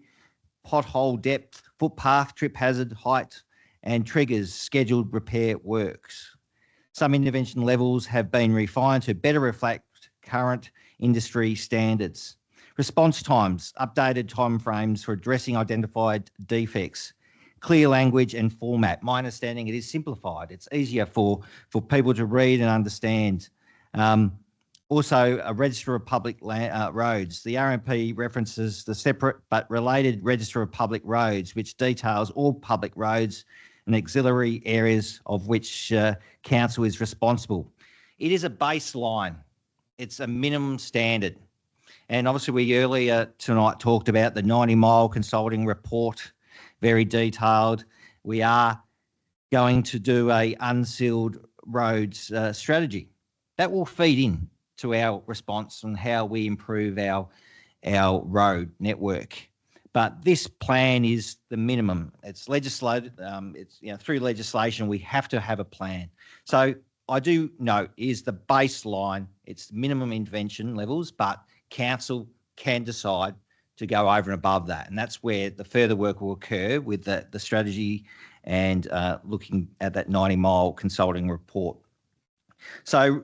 Rebalancing investment to give footpaths and walkable infrastructure a higher degree of importance and urgency than what our current plan indicates is deemed necessary and responsible to do. Preliminary information suggests that additional resources will need to be allocated for the inspection, maintenance and repair of curb, channel and footpaths to ensure that the assets are managed in a way that risk for pedestrians, especially in high activity areas, is appropriately controlled. So I'll pause that for other councillors to speak to this item. Thank you. Thank you, Councillor Owen. I'll go to your seconder, Councillor Ross. Thank you, Mayor. I don't think I can add to Councillor Owen's extensive reporting on this, Lord. He's really covered all the bases there. It is really, really important, and it does highlight in the financial and resource implications, as he pointed out, that additional resources need to be considered to allocate towards inspection, maintenance, curb of repair, channel and footpaths to ensure the assets are managed in a way that the risk of pedestrians, especially in high activity areas, is appropriately controlled. I know that this is an area where Councillor Owen and myself and some of my fellow councillors, we forcate to the Pakenham Park run on a weekly basis, and we run over the footpaths on a regular basis, Councillor Thompson as well. So we actually get to see how it's all happening every week, and many people will share with us who travel all over our footpaths and different road areas what things are like on a weekly basis. It is a really, really important area, and as Councillor Owen pointed out, that it is the base level. Our goal is not to be at the base, it's to do better than the base. So this is just a draft that goes out. We'd like to hear more about it, and our goal is for continual improvement in this area. Thank you, Mayor. Thank you, Councillor Ross. Councillor Nicol, would you like to speak to this? Thank you, Mayor. Yes, I'd speak against the officer's recommendation. There are elements of this plan, and this plan is essential. I get it. I understand. It's the bottom line. It's the arse covering document for Cardinia Shire Council in the road space. I understand that. But the bar is too low. It's far too low. When we dig down into the section talking about table 3.1, and we actually start looking at some of the intervention levels, hazard intervention levels on page 24. For sealed roads, we're talking about potholes and edge breaks and edge bumps. You know, these are the things that shatter your wheels, that buckle your rims, blow out your tyres, break your suspension.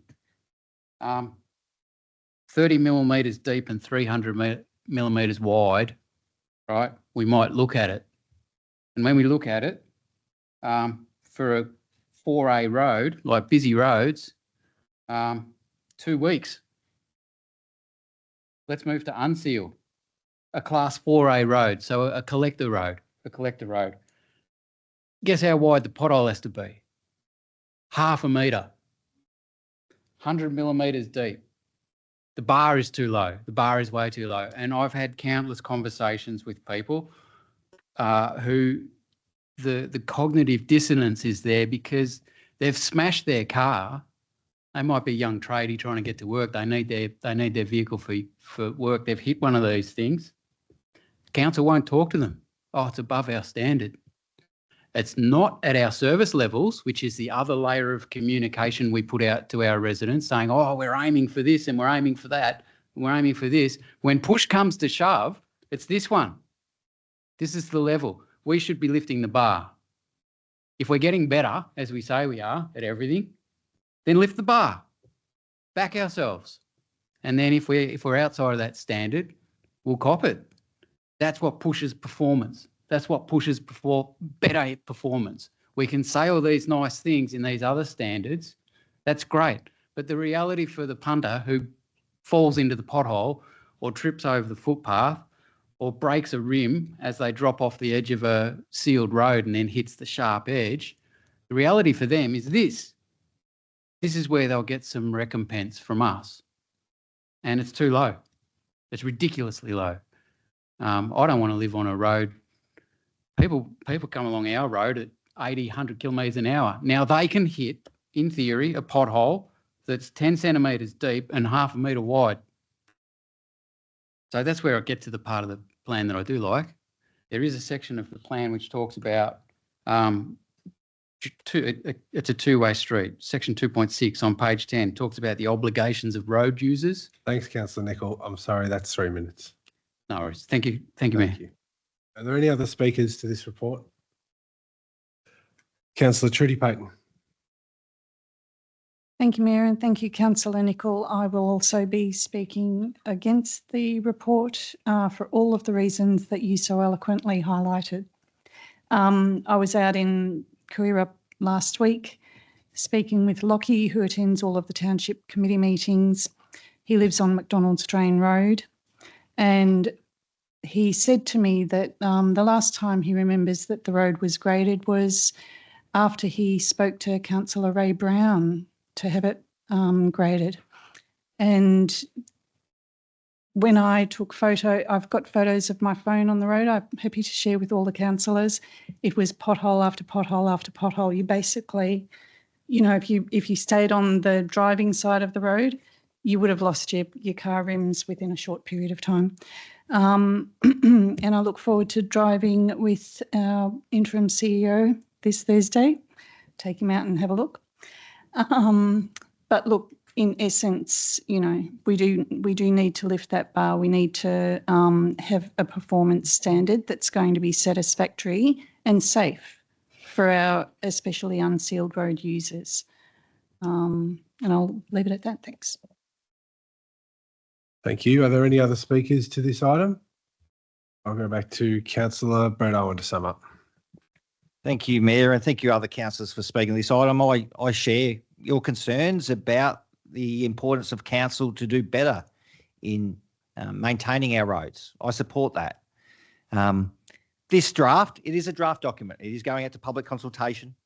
But, you know, I believe through, you know, the future unsealed roads strategy, working through that 90-mile consulting report, I believe there is commitment for council to do better than what, you know, the minimum standards in this draft document is. And, you know, I will continue to advocate for that. This is by legislation. We have to have a plan. We are improving it from the previous plan. Obviously, it's identified in the report what proposed key elements are being changed. But I encourage people to be engaged in that consultation, provide your feedback, and then the final report will come to council at a future council meeting later this year, and we'll adopt it. So I do encourage people to partake in that process. I move so. Thank you. Thank you. So we'll put the officer recommendation to 7.3.3 up for a vote. All those in favour? Against? Declare that carried. Moving on to 7.3.4, Festivals and Events Grants Program 2025-26. The recommendation here is that Council 1 endorses the allocation of $61,838 in funding to 13 eligible applicants under the 25-26 Festivals and Events Grants Program as outlined in the attached audit summary. 2, notes the reopening of the grant program for new submissions with a rolling assessment process to be maintained until 30 June 2026 or until allocated funds are exhausted. 3, delegates authority to the CEO to approve future grant applications under this program in accordance with the assessment criteria and funding guidelines. And 4, notes that officers will provide a summary report to Council at the conclusion of the 25-26 financial year detailing all successful grant applications approved under delegated authority. Do I have a mover for this item? Councillor Payton. Thank you, Mayor. I'd like to propose an alternate for this motion. Thank you. Can you present it to the council? Yes. Just ask that it put up on the screen, please. So it takes elements of the existing one, but if you could read out where it differs, that'd be great. Sure. So highlighted in red, point 4 notes that the officers will provide a summary report to council at 3 months interval over the 25-26 period, updating the council on the grant program, and at the conclusion of the 25-26 financial year. A report is submitted detailing all successful grant applications approved under delegated authority. And number 5, that council seek feedback from both successful and unsuccessful applicants of the 2025-26 Festival and Events Grant Program and present a report to the November Ordinary Council meeting outlining any proposed improvements or changes to the program based on the feedback received. Thank you, Councillor Payton. Is there a seconder for this alternate? I see Councillor Potter first. Over to you, Councillor Payton.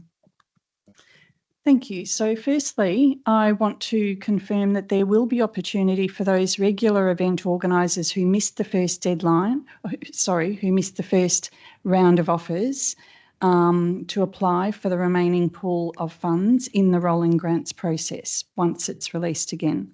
And I have it on good authority that our council officers will be working very closely with those unsuccessful applicants to try and assist their path to being funded. For the 25-26 year, the total pool was $255,000. $264,000 was requested, and therefore it was oversubscribed by about $10,000. 39 groups applied, with only 13 events being successful, leaving 26 events requiring further assessment. 13 events are funded to the value of $61,838, and that leaves a balance of $193,162 in the pool for 26 events, or maybe some new ones to apply. I expect a few other councillors will want to speak to the motion, so I'll just say a couple of things. From the council's perspective, we understand is that the changing guidelines for the Festival and Events Grant Program has come about in order to be more transparent. From an auditing perspective, council is required to account for all expenses, and this means that funds granted also need to be acquitted with supportive documentation to prove expenditure. The community response to this first round of grants has been their disappointment that many who thought they'd be successful were classified as ineligible or have been asked to provide more information. Some found the application process difficult due to the short time turnaround, and our officers acknowledged that this was a problem. So I'm really pleased to hear from council officers that they're willing to work with all of the applicants, whether successful or unsuccessful, and progress and receive feedback and modify this process if it needs modifying going forward. That's all I'll say for now. Thank you, Mayor. Thank you, Councillor Payton. All right, we'll go to your seconder, Councillor Sam Potter. Congratulations to all the successful applicants. Unfortunately, there are multiple events on the currently declined list that are cornerstone events for our local Cardinia community, and some of the reasons they seem to have been declined are, in my opinion, confusing social faux pas.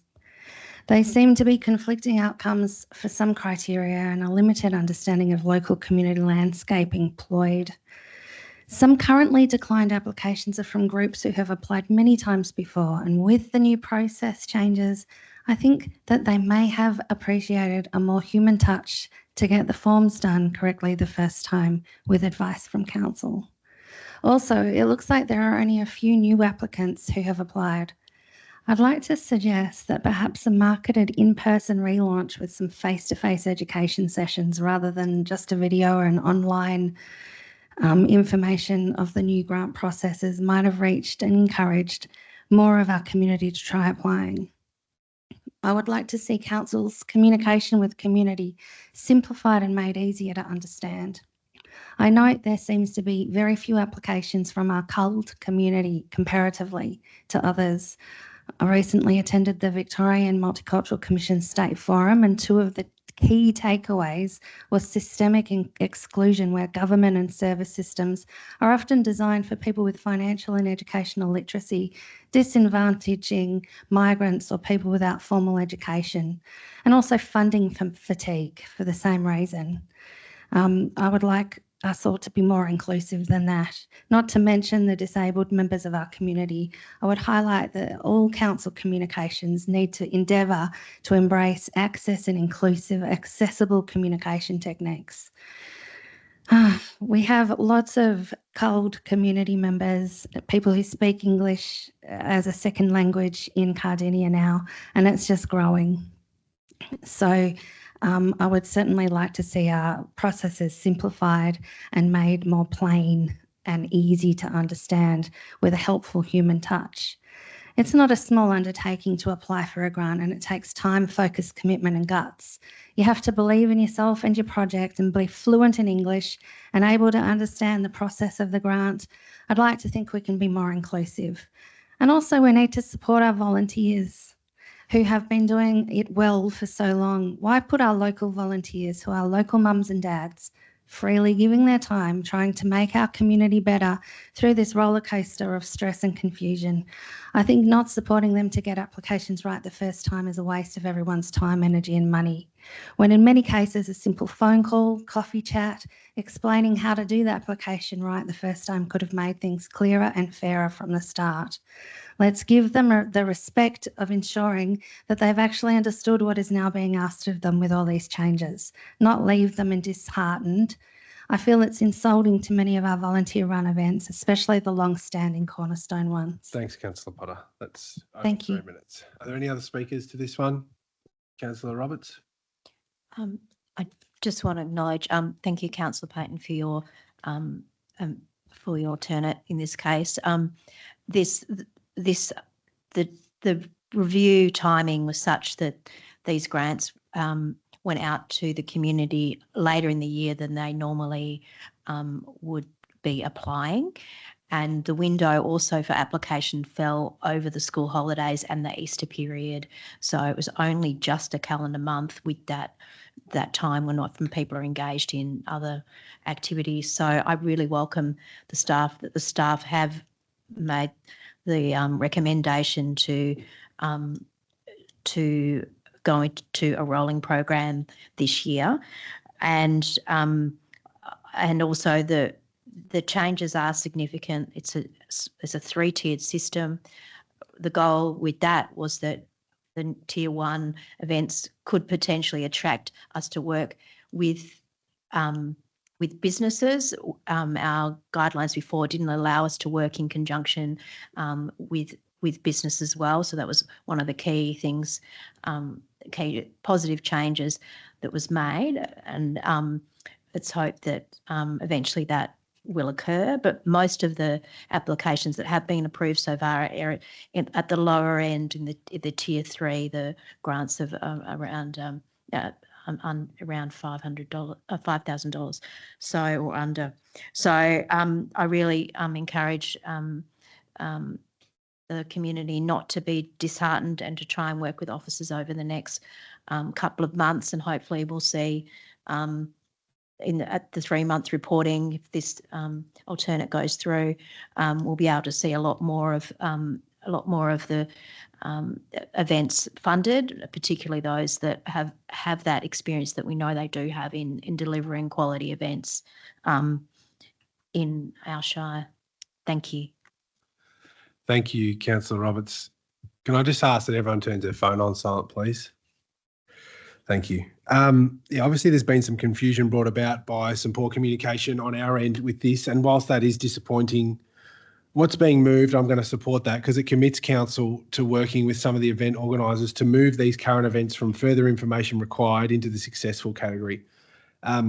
I wish that had happened sooner, but of course we are committed to ensuring that any unsuccessful applicants from this round are contacted directly. We've had that commitment from the General Manager, and that was council's, obligation from the outset. We were going to do that anyway. It's no one in this room's intent to see some of the biggest, most important events in our Shire, particularly those we've funded historically, miss out. We would never want that to happen. But it is ratepayer money at the end of the day that we give out to these community groups, and standards need to be lifted. And of course, there's going to be teething issues, but we stand by the fact that we need to improve governance standards for how these grants are funded. And so that's what we'll do. And yes, it will require more work on our end to make sure it's done right. But I would expect that most in the community would be supportive of that, to making sure that council is doing everything right when it comes to giving out ratepayer money. I think some of the changes in terms of tiers will be good over the coming years as they get more widely understood, and will attract different, bigger types of events to the Shire, and will ensure that people, don't just get 10 grand, 10 grand, 10 grand, 10 grand if that's all they're applying for. If there's a really big event and it's tier 1, I think you can get up to $30,000? It's a lot of money for a really big event, and that's what we should be doing to attract the right event, and it's tiered differently. So look, I appreciate all the community groups who reached out to me and every councillor here when this sort of first came out, and the confusion, and I apologise for that. But I think we're in a really good place with this alternate, and I think we're all on the same page at council in terms of getting this right moving forward. So, all right, that's it from me. Are there any other speakers? Councillor Ross. Thank you, Mayor. I support Councillor Payton's alternate here. Look, the higher level of detail has obviously challenged so many of our community groups. We need to take them on the journey with us of change. I sincerely hope, with consultation with staff and making clear the grey areas of detail, they can put it more clearly so their applications can be approved. Cardinia Shire will be poorer if these events can't get the funding, and will be tested in these really trying times when money is really, really hard to come by. It would be so disappointing if so many of the groups couldn't get the money and couldn't go ahead. I feel very confident that our staff will work really hard with these groups to work with them to make sure that their applications come up to the standard, so we can give them the money they need to run the events. And if you see, it isn't very, very far off the amount of money that was put forward in the budget. So if they were all to be approved, we wouldn't be very far off the budgeted amount. So it was council's intention all along to give this money to provide, to support these sort of events, grants and festivals in the community. Unfortunately, the step up in requirement has caught some people out. We need to take them on the journey, educate them and help them to make sure their applications are approved. Thank you, Mayor. Thank you, Councillor Ross. Councillor Pomeroy. Thanks, Councillor Payton, for your alternate. I think 5 is really important. And I think it's also really important that we acknowledge that some of the ineligible applicants will still be unsuccessful. There are different guidelines. We are not reopening this on a rolling program and saying people are all going to be successful regardless of whether the budget is there or not. We are saying let's try and help people to be successful. So where, for example, someone hasn't submitted a budget, that may have been due to a time frame, or it may have been because we only open these grants once a year, that their previous event hadn't even been held. So they hadn't had the opportunity to write their budget for their next year. So there are a number of ways that we can help people along the journey to fill in grant applications, but we also need to be aware that these are getting more and more competitive. If you look at our next point, we've had 92 applicants for this wellbeing grant. We only had 39 for these. So in future, as we get more and more festivals and events apply, it is going to get harder and harder. So I think this bottom point is absolutely vital. And I do encourage people, whether you've applied for the grant or not, have a think about what you may want to see changed. Is it open twice a year? Is it that organisations can only apply for seed funding, or should there be, grants that we give out every year to the same organisation? I think it is important that you put some feedback back into what you actually want to see out of these grants, because that will determine where we go in future. And we won't have the opportunity next year to turn around and go, let's open it into a rolling program. I think this is a one-off. This is we've stuffed up. We admit that. Let's help everyone through and refine the policy and go forward next year. Thank you. Councillor Nicol. Thanks, Mayor. Thank you, Councillor Payton, for the alternate motion. And as Councillor Pomeroy has pointed out, that 0.5 is very, very important. And when we were briefed on the new approach, it's interesting from a councillor's perspective, because it sounded good. It was what the organisation needed. It's what we needed from an improved governance perspective. It's what we needed in anticipation that these applications would become more competitive in the future with our financial constraints. It felt right when we were briefed on it. And then the feedback that started almost immediately, people were in my ear, in my ward straight away saying, I spent so many hours on that. And what kills volunteerism is time, admin, time, paper pushing, form filling, going begging. That kills volunteerism.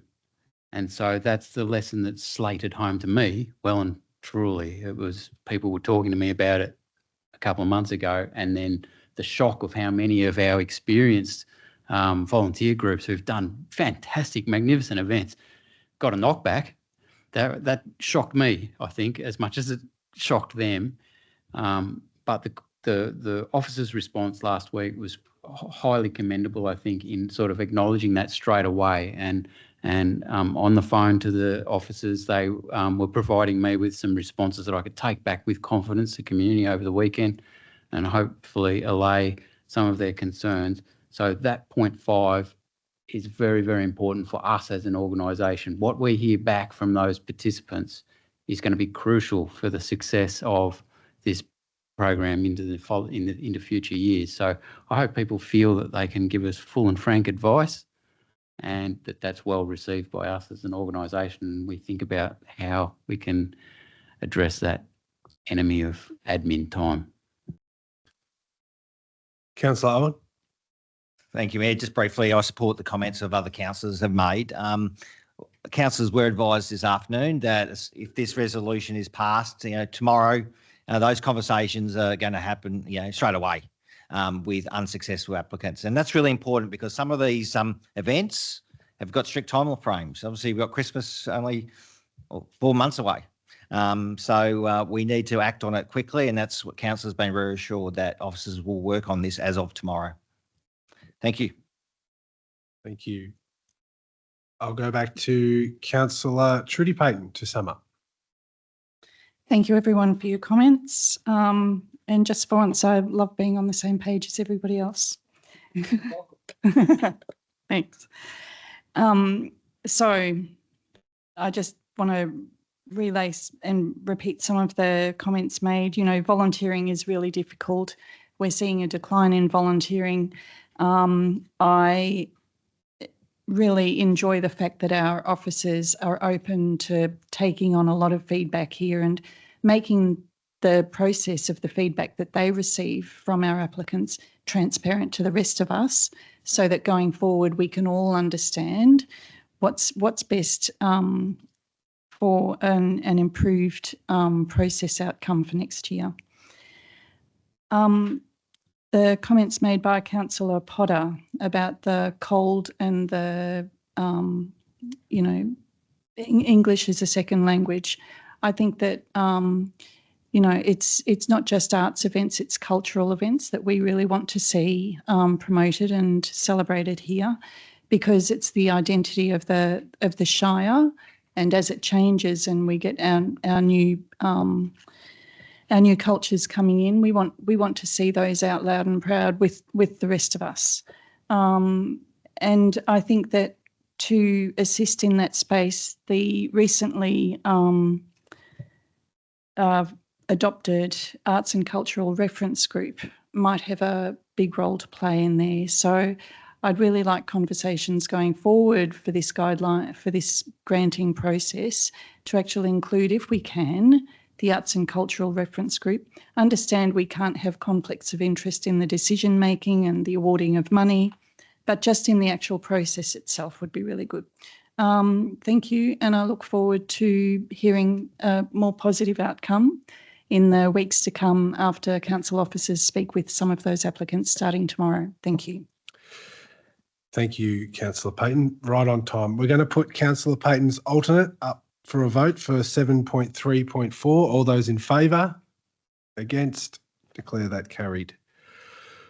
All right, thank you. Go to 7.4.1, the Valuer General Supplementary Rate Adjustment 25-26 financial year.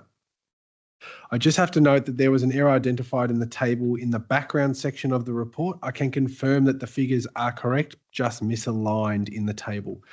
The error does not impact the recommendation. A note will be included in the agenda document to note the error and to provide an update through the minutes as well. So the officer recommendation here is that Council 1 acknowledges the adjustment required to use the revised rate in the dollar when striking the 25-26 property rates to reflect the Valuer General of Victoria's supplementary valuations received post-budget consideration but prior to 30 June 25. 2, approves amending the rate in the dollar for each differential category for the 25-26 financial year as listed in the agenda. And 3, approves the Chief Financial Officer to update the 25-26 budget schedules and other related administrative edits. Do I have a mover for this item? Councillor Pomeroy. I move the recommendation as noted. Thank you. Is there a seconder? Councillor Thompson. Over to you, Councillor Pomeroy. This one, once again, is procedural in nature. It is important that we formally and transparently acknowledge and effect this adjustment. If not adjusted, the 2025-26 rating procedure would result in council charging an overall rate increase of 3.02%, which is above the 3% rate cap approved for 25-26. This change represents an approximate 38-cent reduction per assessment on average. Thank you, Mayor. Thank you. Councillor Thompson. Thank you, Mayor. Thank you, Councillor Pomeroy. Just probably really quick to note to add that this change came in after we adopted the budget, so we have to, as mentioned, procedurally go through this in the chamber as we speak now to pass this through. And it's also worth noting that the impact of these proposed changes has no overall financial impact to the adopted 25-26 budget. Thank you. Thank you. Does anyone else want to speak to this item? No, I'll go back to Councillor Pomeroy. Nothing further, Mayor. Thank you. So we'll put the officer recommendation to 7.4.1 up for a vote. All those in favour? Against? Declare that carried. All right, 7.4.2. We're going to pause here because we have a couple of councillors with a conflict. Councillor Roberts and Councillor Thompson. So we'll note in the minutes that they've left the room and we'll get started again in a second.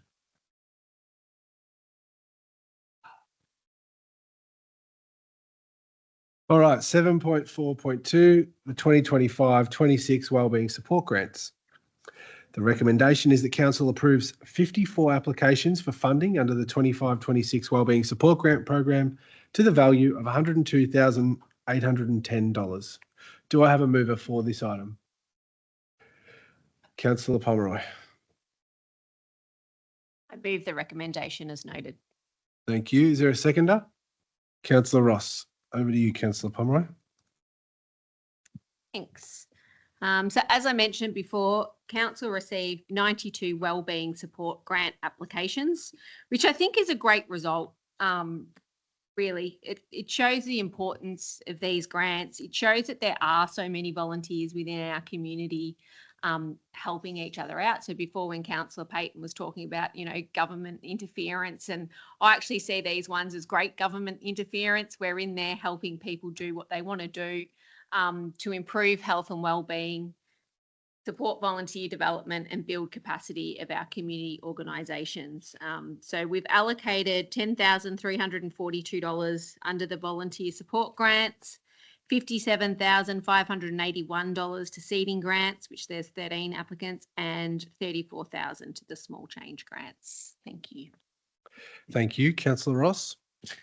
I concur with the Deputy Mayor on this matter. When you have a look at the size of the grants that are given out, it goes to so many different groups. The maximum for the seeding grant's $5,000, volunteer support grant maximum $3,000, and small change grant maximum of $1,000. People don't realise, as Councillor Nicol pointed out in the past just earlier, that with volunteers there are certain things they can give their time, but as soon as bureaucracy gets in the way or too much money out of their own pocket gets in the way, it becomes so challenging to have their volunteer hours be put to the best use that it can. Sometimes it actually stops them from going ahead and being able to run what they want to run.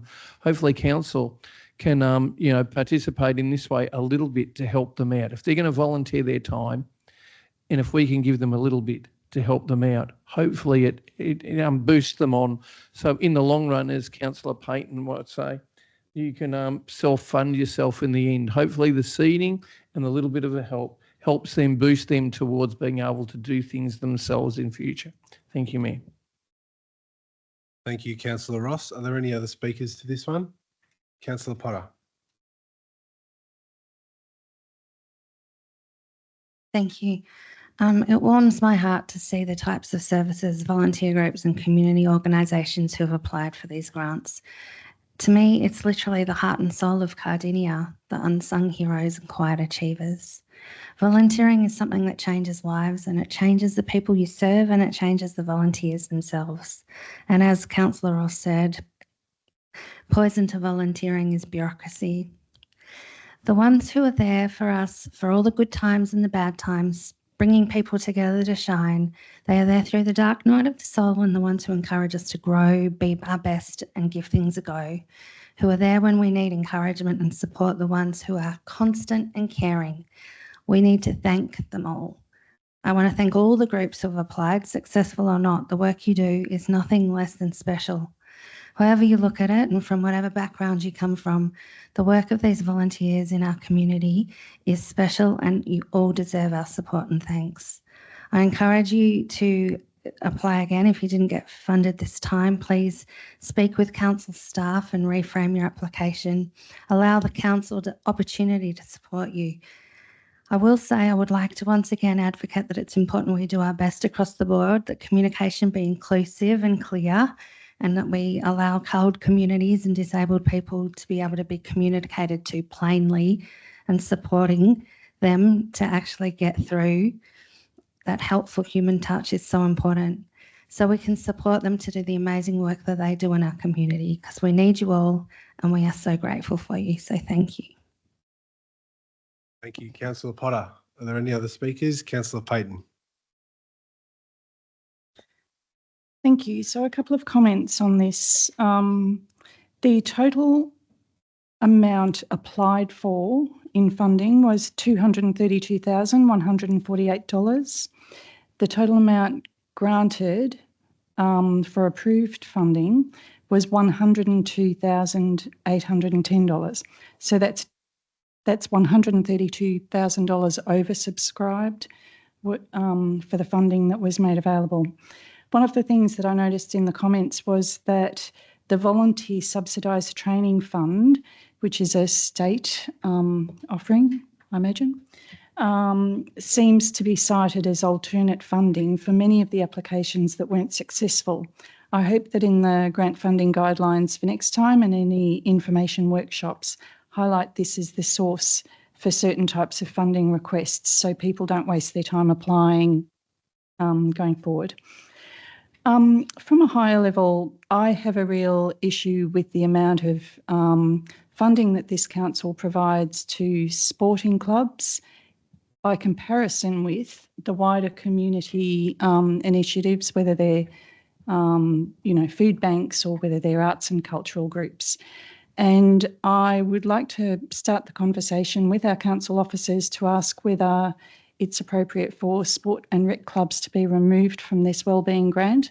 I'm very aware that sport and rec clubs provide a lot of wellbeing for the community, but there are so many other sources of funding, both from this council and from sponsors and the other levels of government. I think that to make it fairer, and we do look at social equality across our shire.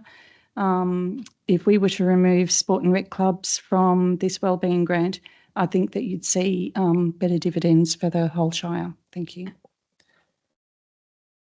Thank you. I'll just quickly jump in. Obviously, it's confidential who we're giving the wellbeing support grants to, but I'm looking through the seating applications and there's no sporting clubs through that. So there's all much wider support than sporting clubs. And then through the small change applications, there's definitely more community groups than sporting clubs. And then through the last one, which is called volunteer support applications, again, no sporting clubs, arts groups and things like there's arts groups and performance groups and things like that. So in terms of this actual wellbeing support grant fund, it's not many sporting clubs applied. Through the other grant funds, absolutely, like Community Capital Works, it's often footy clubs and sporting clubs and things like that. But through wellbeing support and through the work of Kim Ockerby and the officers who work in this space, they do a fantastic job of making sure that our funds get wider into the community than just sporting clubs. And you can see that through what we've approved tonight. So I think that criticism is one that I hear a lot about councils, and I think it's mostly fair, but probably not in the case of wellbeing support grants, probably in the case of other funding streams. Would anyone else like to speak to this item? No, I'll go back to you, Councillor Pomeroy. Thank you, Mayor. I would just like to highlight there were 35 ineligible applications for this one as well.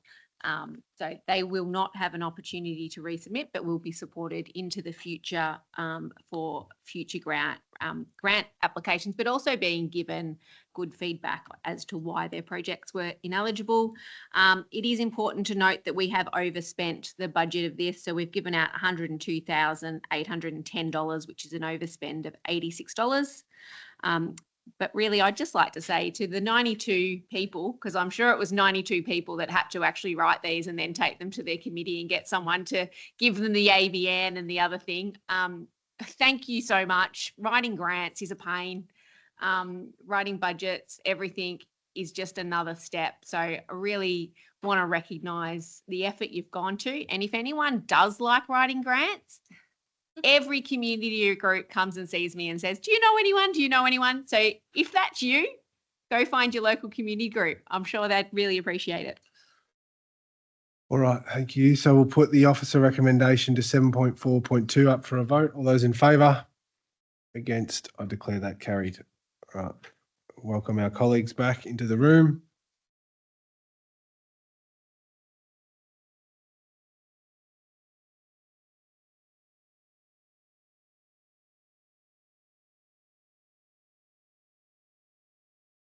All right, so next item on the agenda is 7.4.3, the 25-26 Community Capital Works Grants. The recommendation is that Council endorses the following community grants across three categories of the 25-26 Community Capital Works Grant Round. 1, 5 Community Capital Works Grants Category 1, total value of $97,000. 2, 8 Community Capital Works Partnership Grants Category 2, total value of $170,590.56. And 3, 2 Major Equipment Grants Category 3, total value of $5,292.64. Do I have a mover for this item? Councillor Owen. Thank you, Mayor. I'll move the officer's recommendations, please. Thank you. Is there a seconder? Councillor Colin Ross. Over to you, Councillor Owen.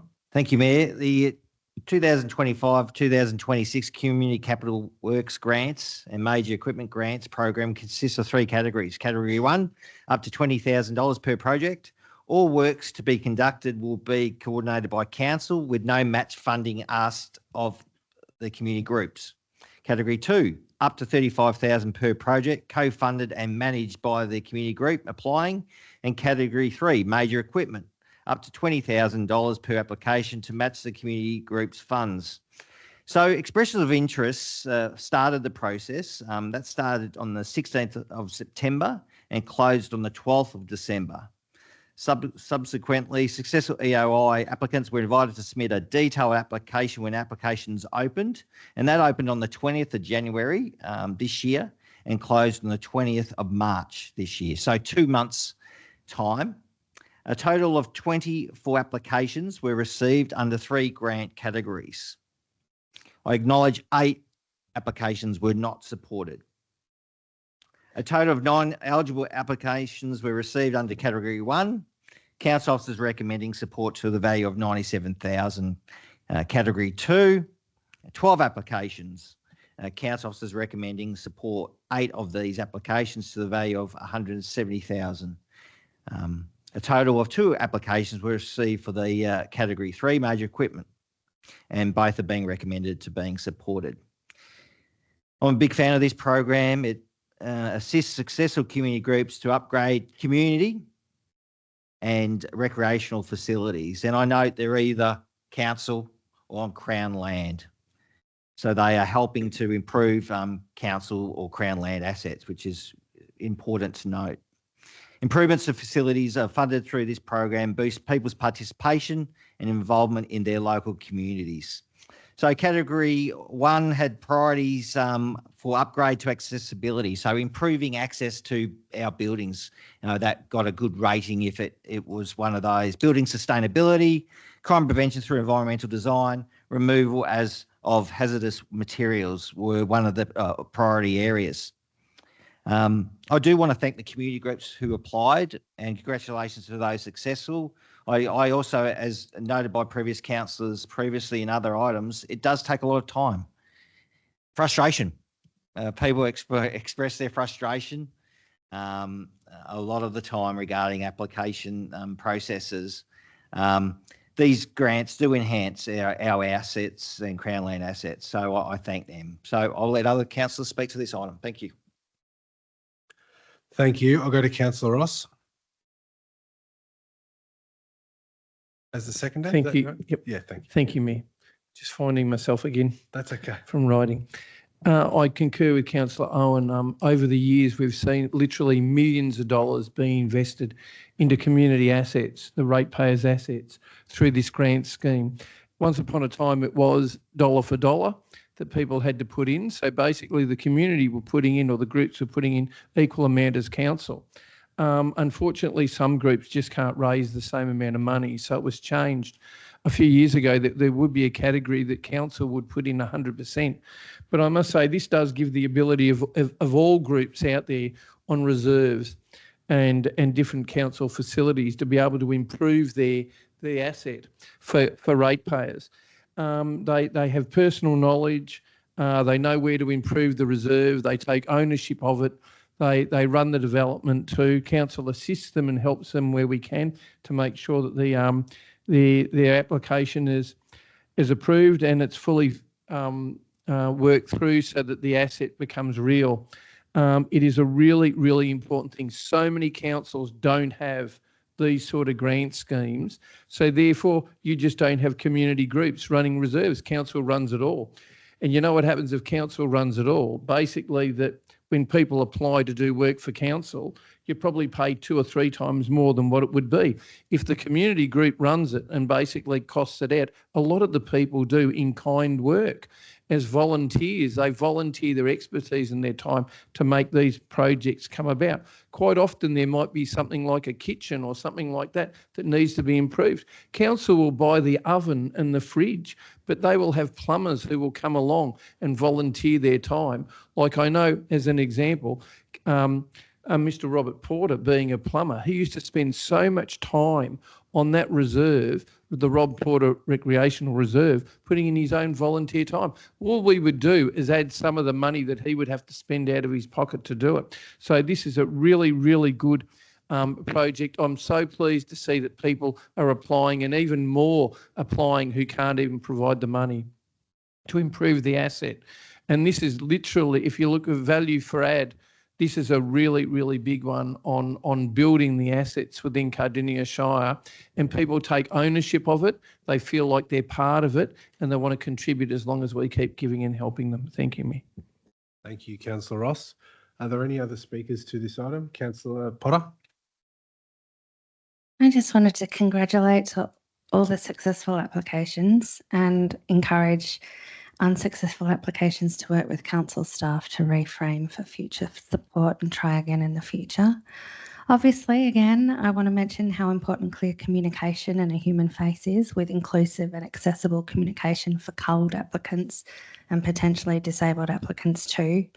And other than that, I think everything has been said by my fellow councillors, but I did want to highlight one small supportive thing that's worth noting, that in the preparation of this report, Council has considered its obligation under the Gender Equality Act 2020. A gender impact assessment was completed as part of the engagement planning development of the proposed 26-27 Community Capital Works grant policy and guidelines as part of the grant program review, and it identified a couple of recommendations to include in future rounds. 1, improved access, inclusion and communication for senior women and men. 2, assessment guidelines to include fair access and gender impact priorities within the grant assessment weightings. So that is so good to see. I believe that might have been due to a motion that was done by Councillor Ross that our council passed recently. So well done. Thank you, Councillor Potter. Are there any other councillors to speak to this one? There being none, I'll go back to you, Councillor Owen, to sum up. Thank you, Mayor. Thank you all the councillors for speaking. I just wanted to note there is a real mixture of applications. It's not just recreational facilities. It's really important to note there's elements of arts, supporting our young people, recreational and community centres. So there's a real strong mix, not just sport. So it's important that council is supporting our whole community through these grant opportunities. Thank you to the officers. I know this is probably a long time in going through these grants, but working with our community members, I know one that started over 12 months ago for an issue that was raised. So I acknowledge and thank those officers working with our community to help make our community members successful in these grants. It's really important. So I look forward to these projects going underway. Thank you. Thank you, Councillor Owen. We'll put the officer recommendation to 7.4.3 up for a vote. All those in favour? Against? Declare that carried. Thank you. All right, let's move on to 7.4.4, contract variation C2 000532, multiple sports field lighting package. The recommendation here is that council approves the variation to said contract, increasing the total contract sum to $1,234,225.69, excluding GST, with a revised completion date of 31 July 25 in accordance with our procurement policy. Do I have a mover for this item? Councillor Thompson? I move the officer's recommendation. Thank you. Thank you. And a seconder, Councillor Owen. Thank you, Mayor. Probably another procedural one for tonight. Probably worth noting that that in accordance with Council's procurement policy, any existing contract exceeding $1 million and variations exceeding 10% of the original contract value require Council approval. So a brief background, in the February 2024 Council meeting, a contract was awarded to upgrade sports lighting at Tumark Rec Reserve, Dick Jones Park for the tennis, Mountain Road Reserve, Upper Beak Rec Reserve and Beaconsfield Perk Allison Rec Reserve. During the delivery of the contract, variations have been encountered, which is why we are requiring an adjustment in the contract at this council meeting. I suppose what's most important to note is that, yes, it's an adjustment. Yes, it's more than the approved contract value originally of 1,050,000 and change, there's been a 17% increase, so that the total comes to 1,234,225.69 as per the item. But it's also very important, I think, to note the approved budget for 24-25 for this project is 1,277,797. So this project is still coming in under as per our projected budget for the fin year. And I'll leave it there. Thank you. Thank you. I'll go to your seconder, Councillor Owen. Thank you, Mayor. Thank you, Councillor Thompson. It's really important. These rec reserve projects came about following a detailed condition audit to help council be guided with future budget allocations. But it did really prioritise what locations needed lights urgently. Like this report came back and council had to take urgent action because of the risk of some of these poles falling down. So that was definitely the case at Beaconsfield Rec Reserve, Crown Land, and also Upper Beaconsfield Recreation Reserve. And I know the challenges at Tumac Reserve there as well. So council had to act. So it's good that we've got this priority order, and we'll use that document for future new projects. So it was just good to have that audit. And that's how these were prioritised in the program. Each site had minor variations to accommodate site-specific requirements such as conduit and cable extensions and minor upgrades to existing infrastructure. We do note that additionally the Pakenham Football Club, tenant at Tumac Reserve, requested an increase in lighting levels from 100 lux to 200 lux. Two of these projects, Beaconsfield Rec Reserve and Tumac, were in receipt of grant funding, which was really important to note. The state government did contribute to Beaconsfield Recreation Reserve, to that reserve for various improvements, and also there was a grant for Tumac. So that went towards obviously this project.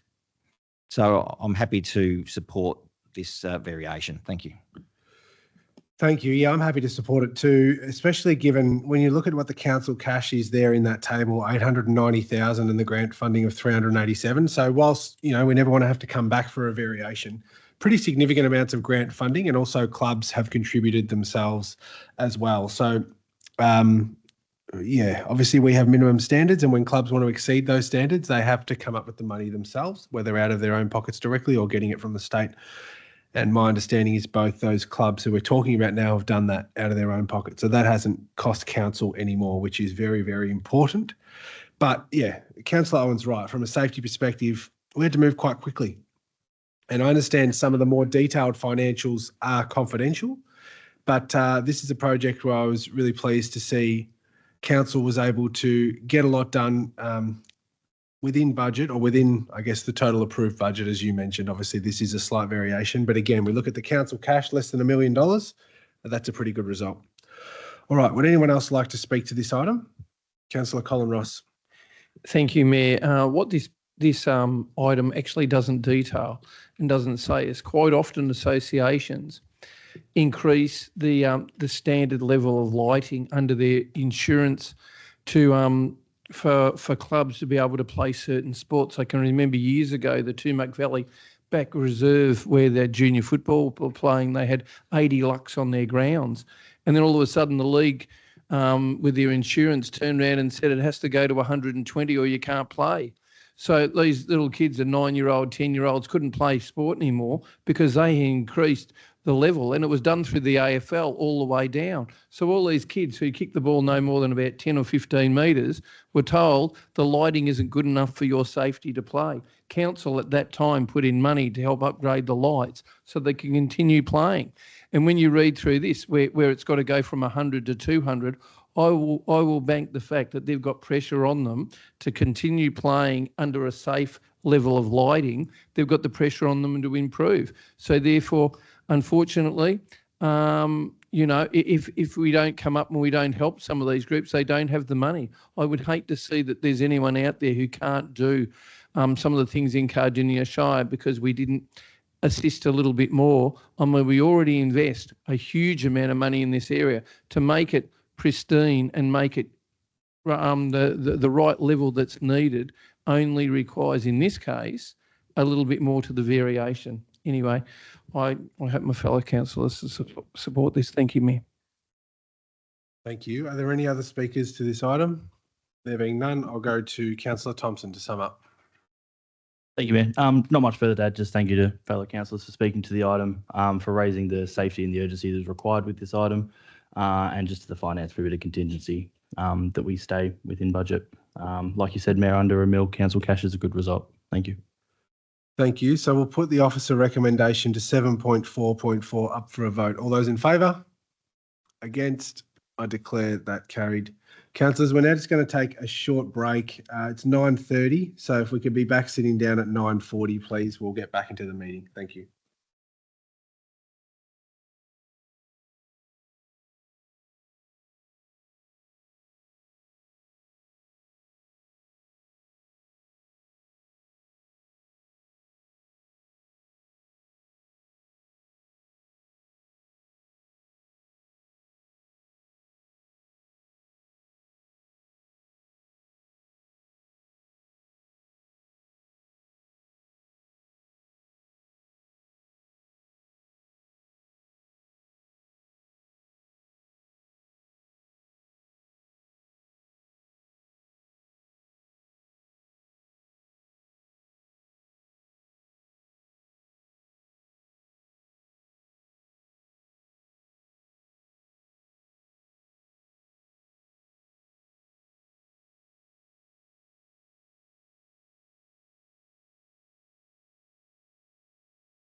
All right, let's get back into it, everyone.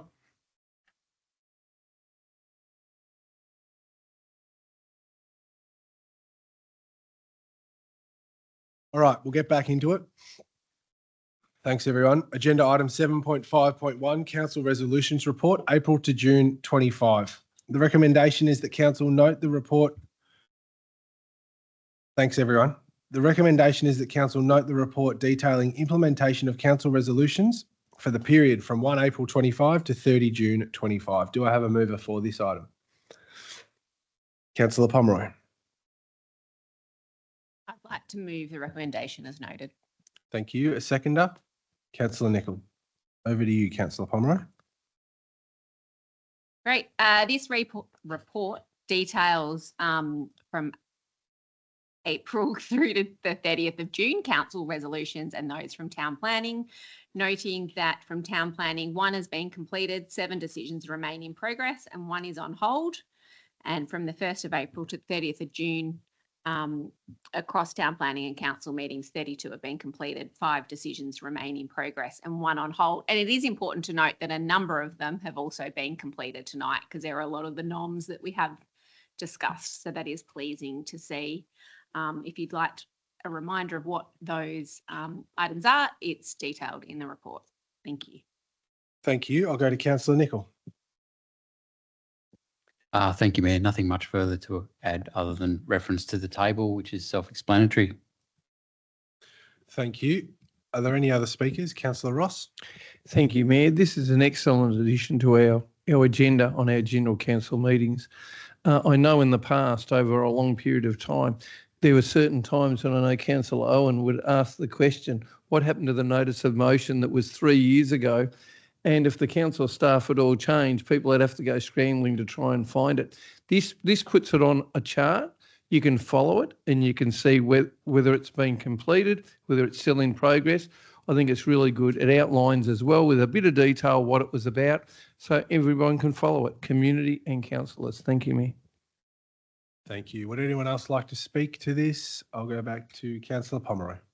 Thank you, Mayor. And I would just like to note that the Tourism East Visitor Economy Partnership actually commenced on the 1st of July. So that's great to see. Not only is it completed as a status, it's all steam ahead, and I look forward to seeing a report and a positive impact for our local tourism providers. Absolutely. Okay, we'll put the officer recommendation to 7.5.1 up for a vote. All those in favour? Against? I declare that carried. 7.5.2, Community Engagement Update. The recommendation here is that we note the Community Engagement Update for July 2025. Do I have a mover for this item? Councillor Thompson. Move the officer recommendation. Thank you. Thank you. We note that. A seconder? Councillor Colin Ross. Over to you, Councillor Thompson. Thank you, Mayor. So the purpose of the report to provide a monthly update on council's community engagement opportunities commencing or continuing in July 2025. It also provides information about how feedback from previous community engagement projects that helped inform council's decision making. So probably similar to the last report that we've just moved, that it's all pretty self-explanatory in the table. Community engagement is obviously such an important pillar of how we function as a councillor and informing us as councillors. So I really do encourage people to check out this report. There's a few things that have been moved through tonight that are going to open up as of tomorrow, such as the draft council 25-29 plan and the draft livability plan, as well as the road management plan, and also including the unused section of road at Truthful Street in Beaconsfield. And there's a few more that are up for, and one worth noting that is of significant community interest is the Osnet street lighting upgrades in parts of Beaconsfield and Garfield, which is obviously we are wanting as much feedback on these issues as possible. And it's also worth directing people to the website if they don't see the reports or know where to find the reports or don't actually want to go through 400 pages of reports. creating.cardinia.vic.gov.au has a whole swag of different things that you can have your input and feedback on. Thank you, Mayor. Thank you. I'll go to Councillor Colin Ross. Nothing further. Thanks, Mayor. Thank you. Would anyone else like to speak to this? Councillor Brett Owen. Yeah, thank you, Mayor. Thank you, Councillor Thompson. Just wanted to really highlight, and was mentioned by Councillor Thompson, the AusNet street lighting upgrades. Obviously, there's been a lot of communication or conversation from residents regarding this program. So it's really important. I encourage residents to, if they've got concerns, please engage with council, attend the pop-in session on the 23rd of July. Acknowledge most of the lights are in Beaconsfield, but there's an element of Garfield there. Residents who've got questions on both locations are encouraged to attend the Beaconsfield drop-in on the 23rd of July. It's really important. I believe council has elevated its communications regarding the program. Obviously, we had concerns raised by other residents in other locations.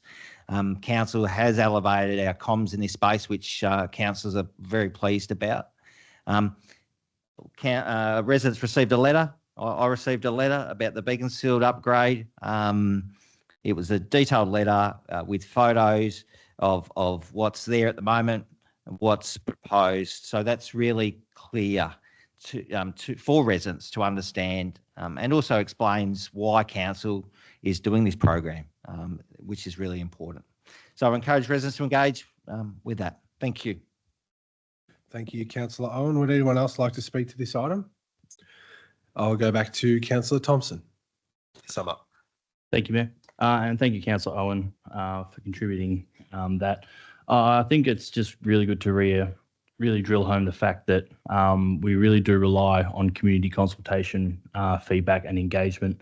The AusNet's a great example of listening to community and working through to find the best solution. Obviously, the hot topic at the moment is the Deep Creek Reserve, and we are all ears for community feedback with how to move forward with that. So can't stress the importance enough of this report, as well as all other things going on in our Shire. Thank you. Thank you. So we'll put the officer recommendation to 7.5.2 up for a vote. All those in favour? Against? Declare that carried. 7.5.3, the Capital Works Report. The recommendation is that we receive and note the June 25 Capital Works Report. Do I have a mover for this item? Councillor Pomeroy. I'd like to move the recommendation as noted. Thank you. And seconded by Councillor Ross. Thank you, Councillor Ross. Over to you, Councillor Pomeroy. I thought I'd do something different with the report this time. So I did take a bit of a drive by some of our builds that we're doing. So Coral Inn had been completely demolished, and it was great to see that the club had also invested some money and got some other grants to complement the works that we are doing. It's actually looking pretty incredible out there. I headed out to the new Garfield Cannibal Creek Community Centre.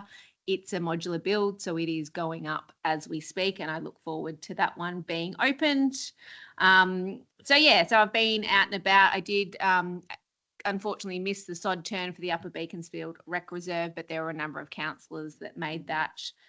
So that was great to see. So I do encourage people to have a look at the report.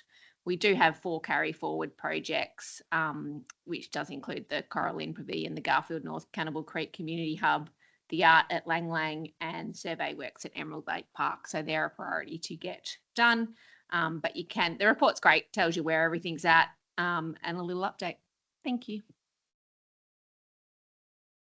Thank you, Councillor Ross. Thank you, Mayor. Look, this is a highly detailed report, and it basically goes through the tens of millions of dollars council spending on different projects. It shows you how much they're completed so far. It talks about the actual spend so far and the budget that was put aside for them with a bit more detail and comment. It's a very detailed report. So for the community, if you want to see what council's up to and what we're doing, and you want to do what Councillor Pomeroy did, go past and have a look. This gives you a little bit of an idea from our council meeting here. Thank you, Mayor. Thank you. Would anyone else like to speak to this report? Councillor Liz Roberts. I just want to know, the front page has a list of the projects that are rolling over or being deferred. There's 15 million, which seems like a lot, but a number of those projects is the way have been joint grant projects. So as that money's come in, that's impacted on the planning of those projects, and a number of them are in are in Henty Ward. The Cardinia Youth Hub, that has the tenders for that work closed on the 9th of July, and the first stage of the Pakenham revitalisation in the gateway entry, the main street, is actually, that tender's gone live just in the last few days. So there's a lot going to be happening in Henty Ward in this coming financial year. So I'm pretty happy about that.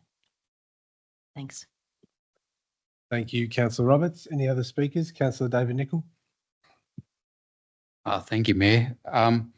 Just on one of the themes tonight, roads, I just thought I'd call out a couple of line items from this report just to commend it to ratepayers.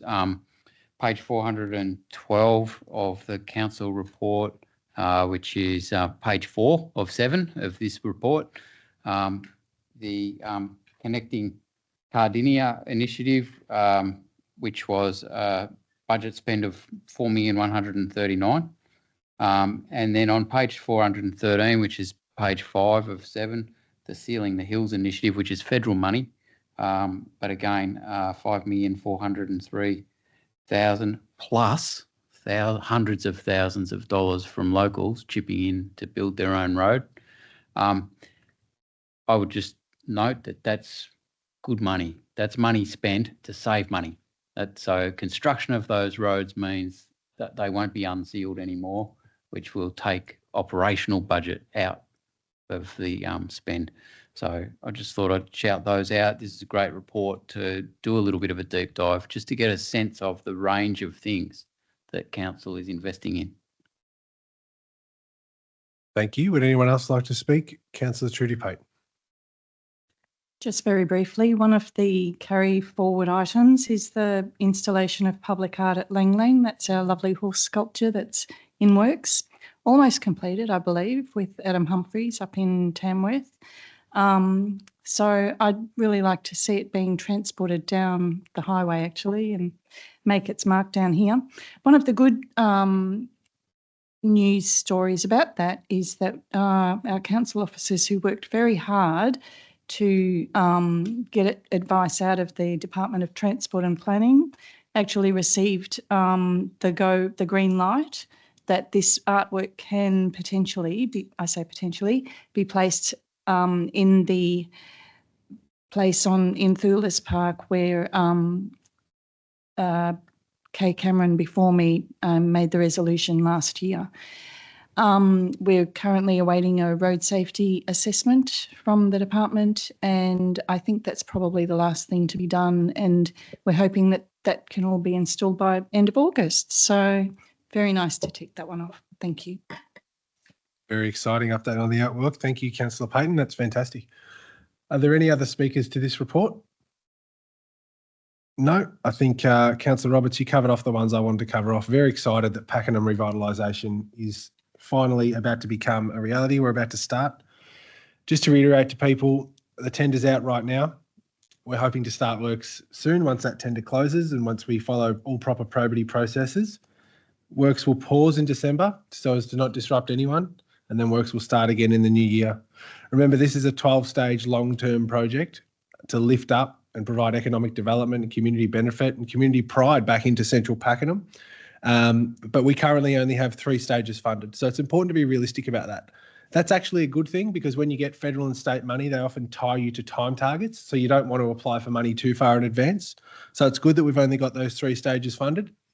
We'll start on stage 1 very soon, as Councillor Roberts mentioned. And one thing that we're all really keen to see is for this council to get some runs on the board in that space, to develop something that's fantastic that people are proud of and that they have faith in council that we're going to do a really, really good job with that project. The other one you mentioned that's been in the headlines a little bit, Councillor Roberts, was the Youth Hub. Fantastic to see that we got tenders in, and obviously we'll have to work through those as part of our normal evaluation process, which is handled by our officers before a report, excuse me, eventually comes back to us as the council. But no, very good summaries, and I appreciate everyone's contribution to this item. Councillor Pomeroy, would you like to sum up? Thank you to each of the councillors that provided their pet project updates. Nothing further there. Perfect. Thank you. So we'll put the officer recommendation to 7.5.3 up for a vote. All those in favour? Against? I declare that carried. Agenda item 7.5.4, Aspirational Energy Transition Plan Review. The recommendation is that we note the report and the progress made in the delivery of the Aspirational Energy Transition Plan 2014 to 2024. Do I have a mover for this item? Councillor Colin Ross. I move the officer's recommendation. Thank you, Mayor. Is there a seconder? Councillor Thompson. Thanks. Thank you, Mayor. This is a very interesting report, the Aspirational Energy Transition Plan from 2014 to 2024.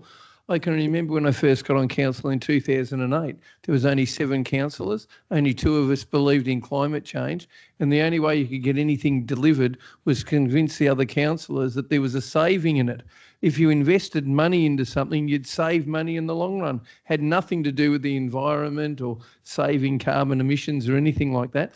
It's unique to see that this 10-year plan, which we had an object to achieve in the 10th year, 100% zero emissions by council or reduction. In 2018, we achieved 33% reduction of the 14 to 24 plan. In 2022, 85% reduction. And then 2024, 100% reduction in emissions was achieved. So it does show that we're leading the community, trying to be a good example of good custodians on the land on which we're on, and that we do value the environment that we have, and we do the best we can to be good custodians. Hopefully we'll be able to leave the next generation better than we found it, and for future generations. So I think this is a really good thing. I'm so pleased that council takes it and tries to put it into place. Often we get a lot of support from either state or federal governments of the day who try and give us some money to promote these sort of things.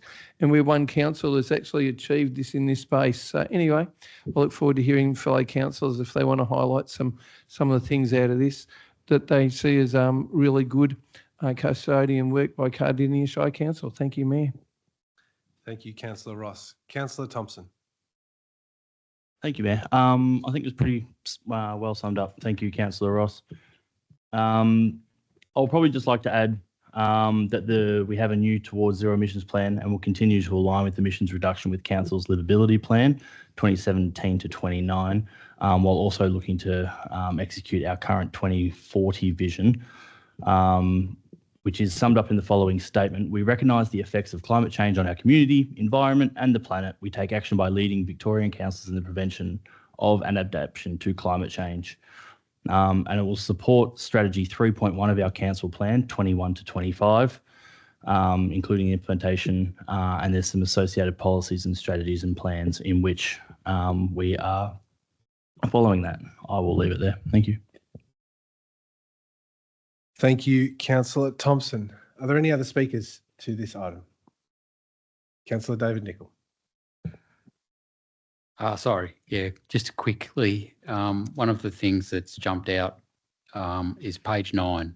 There's a map in page 9 that just is one of the sets of data that reminds us why this is actually important, and that's the vulnerability index. And there are pockets of red right through Cardinia, in particular in our growth corridor areas, but also communities that are in some of our forested areas, and also on the flats who are in flood zones.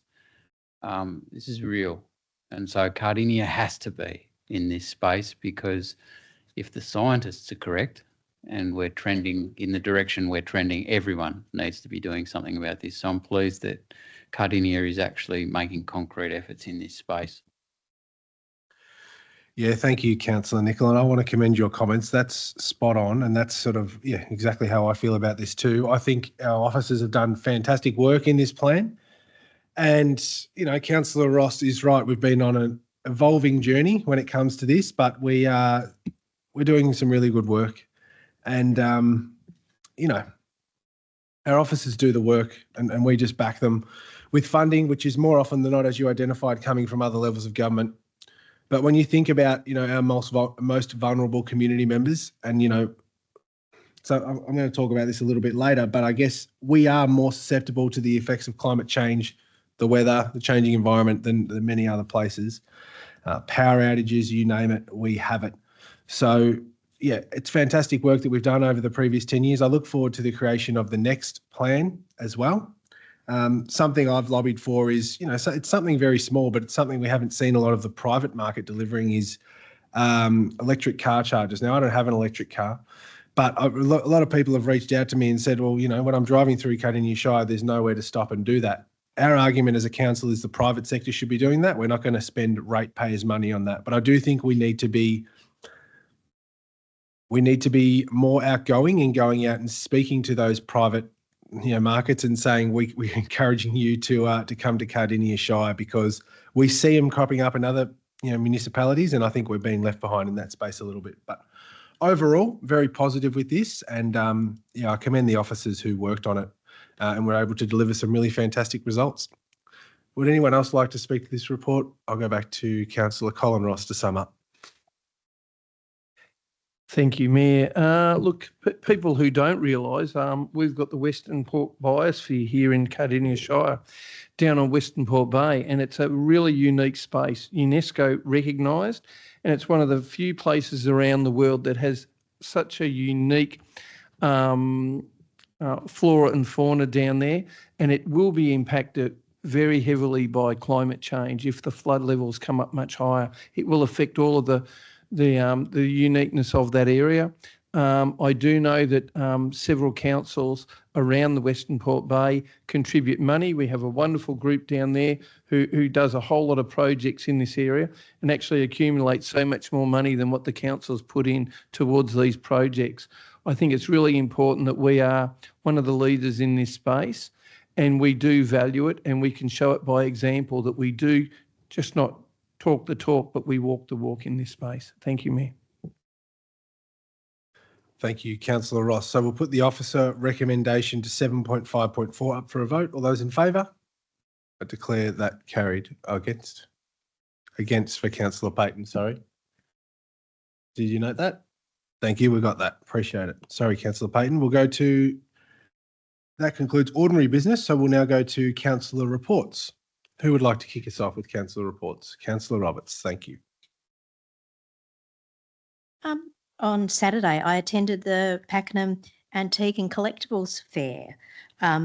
Congratulations to Casey Rotary, who hosted this event, which has been run under various groups well over 20 years now. It's, for me as a collector, it's a bit like Christmas in July. The money raised is supporting Syndromes Without a Name and Beanies for Brain Cancer, auspiced locally by Sarah Kelly of Sarah's Hope, who was a nominee for the Stan Henwood Award this year. Congratulations to President Jean and Riley, who was the coordinator publicist for the event. Riley's also currently undertaking our Cardinia Leadership Program. So it was a really well attended event. Yeah, thanks. Thank you. Who's our next speaker? Thank you, Councillor Owen. Thank you, Mayor. On the 26th of June at 6:30 a.m, we gathered in the Tumark Valley. I joined the Tumark Valley Landcare regarding their annual lyrebird survey. And it was a beautiful morning, thanks to the Landcare. I just want to note Don Petty and Sue, previously organisers of this annual event, has retired in organising this event, and Simon Dunstan is taking the lead of this going forward. But it was a really great morning. We're part of trying to do a survey to monitor what sort of lyrebird population in Chambers Reserve. And it was positive. The results are positive. It will help guide council with its fox control, pest fox strategy and what we're doing in that space. But council was there as well, Rob Jones, but it was really great to be invited to be part of that great event. I also wanted to talk about, obviously we had the sod turn in Upper Beak Rec Reserve. It was a bit of an emotional time for many people there because that project has been going for well over 10 years. So to see that almost there was really good. So thank you to councillors who attended and the officers. And I want to acknowledge Bob Taylor, Rob Hanson and Andrew Ewanson for their work over this long period. And it's great to see it almost in sight for the pavilion upgrade. And just finally, myself and Councillor Nicol are representatives on the Casey Cardinia Heritage Reference Group. And it's a really good meeting. Every 2 months, we represent Cardinia. Obviously, Casey's involved. The 2 libraries are involved for Casey and Cardinia. We had Berwick Pakenham Historical Society, Kiriup Swamp Historical Society, Emerald Museum, Nebelius Heritage Park, Berwick Mechanics. We're trying to get Gembrook and Cockatoo have some representation there, the Bunyip Historical Society.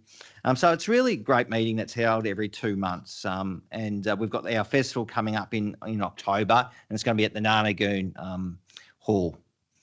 So we'll look forward to that. Thank you.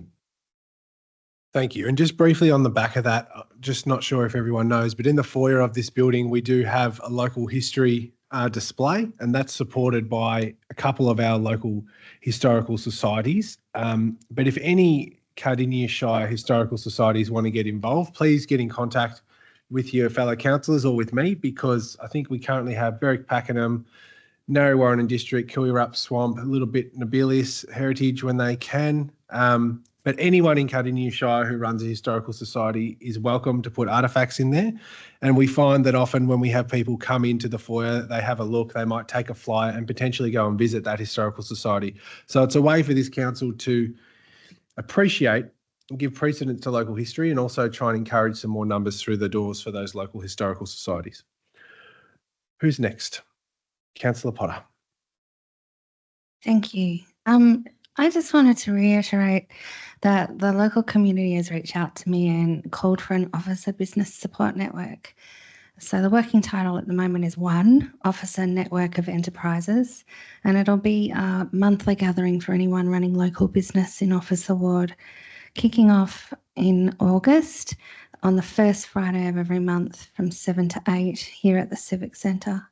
So come and join in.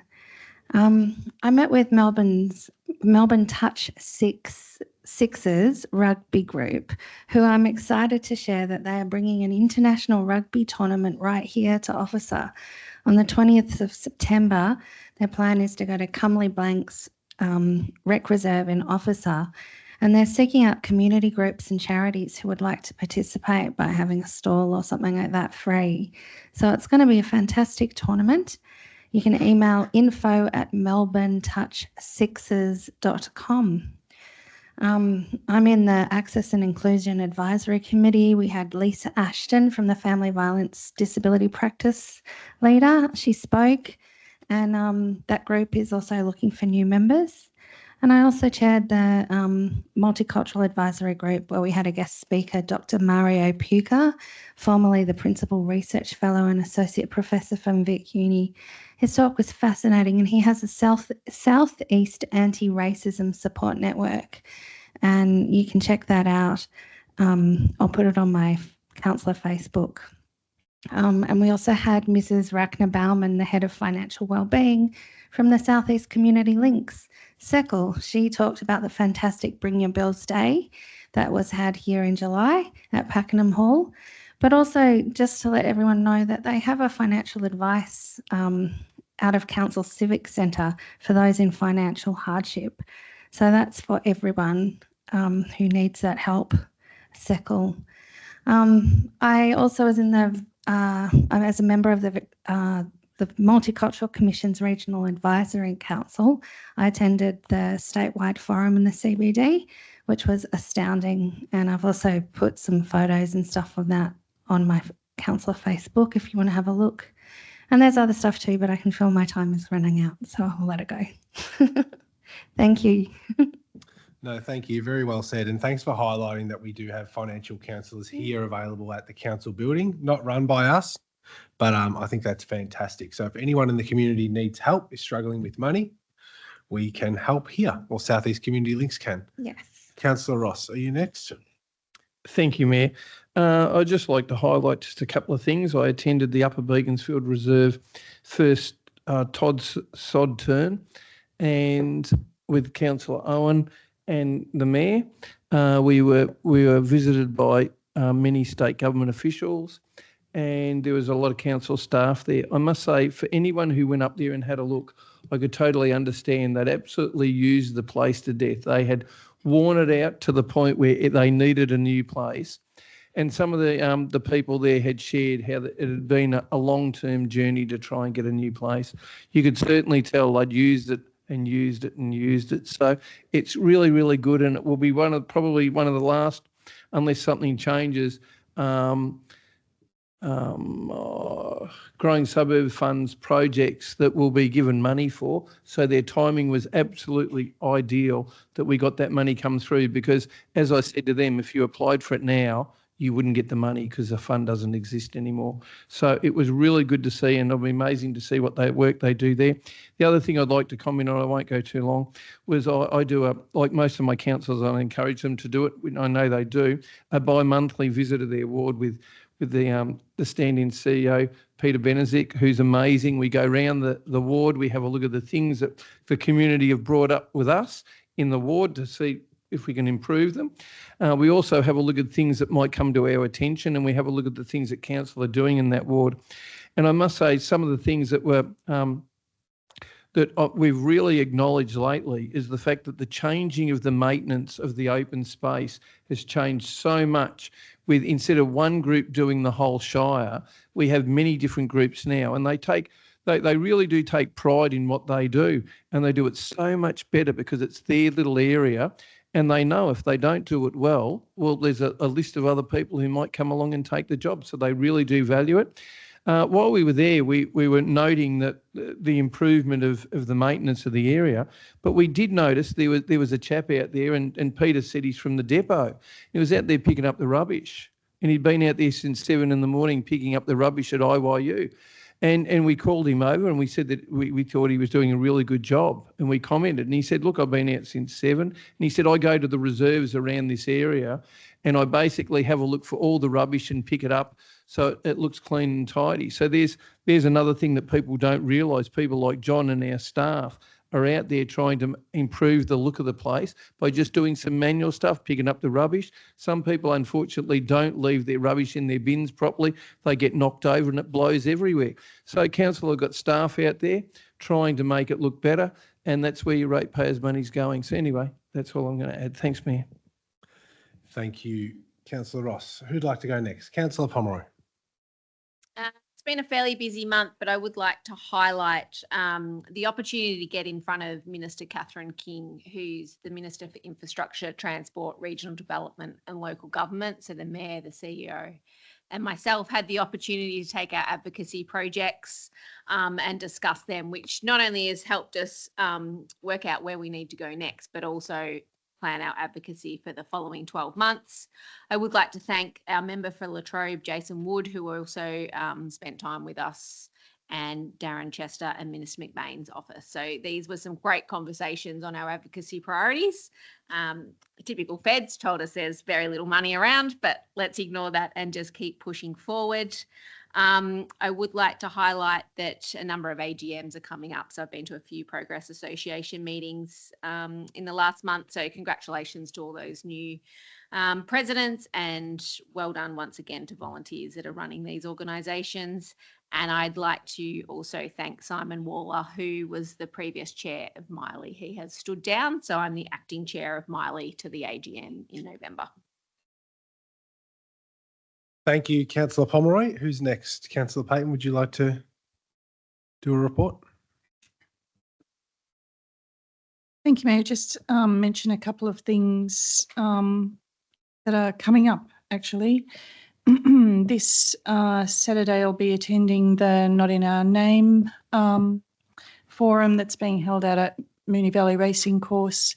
It's being run by the United Firefighters Union, and it's basically a forum for all of the local councillors around the state who are interested in joining the discussion about the Emergency Services Volunteers Fund levy, just talking about the experience, the impact on our local communities, and finding a way forward.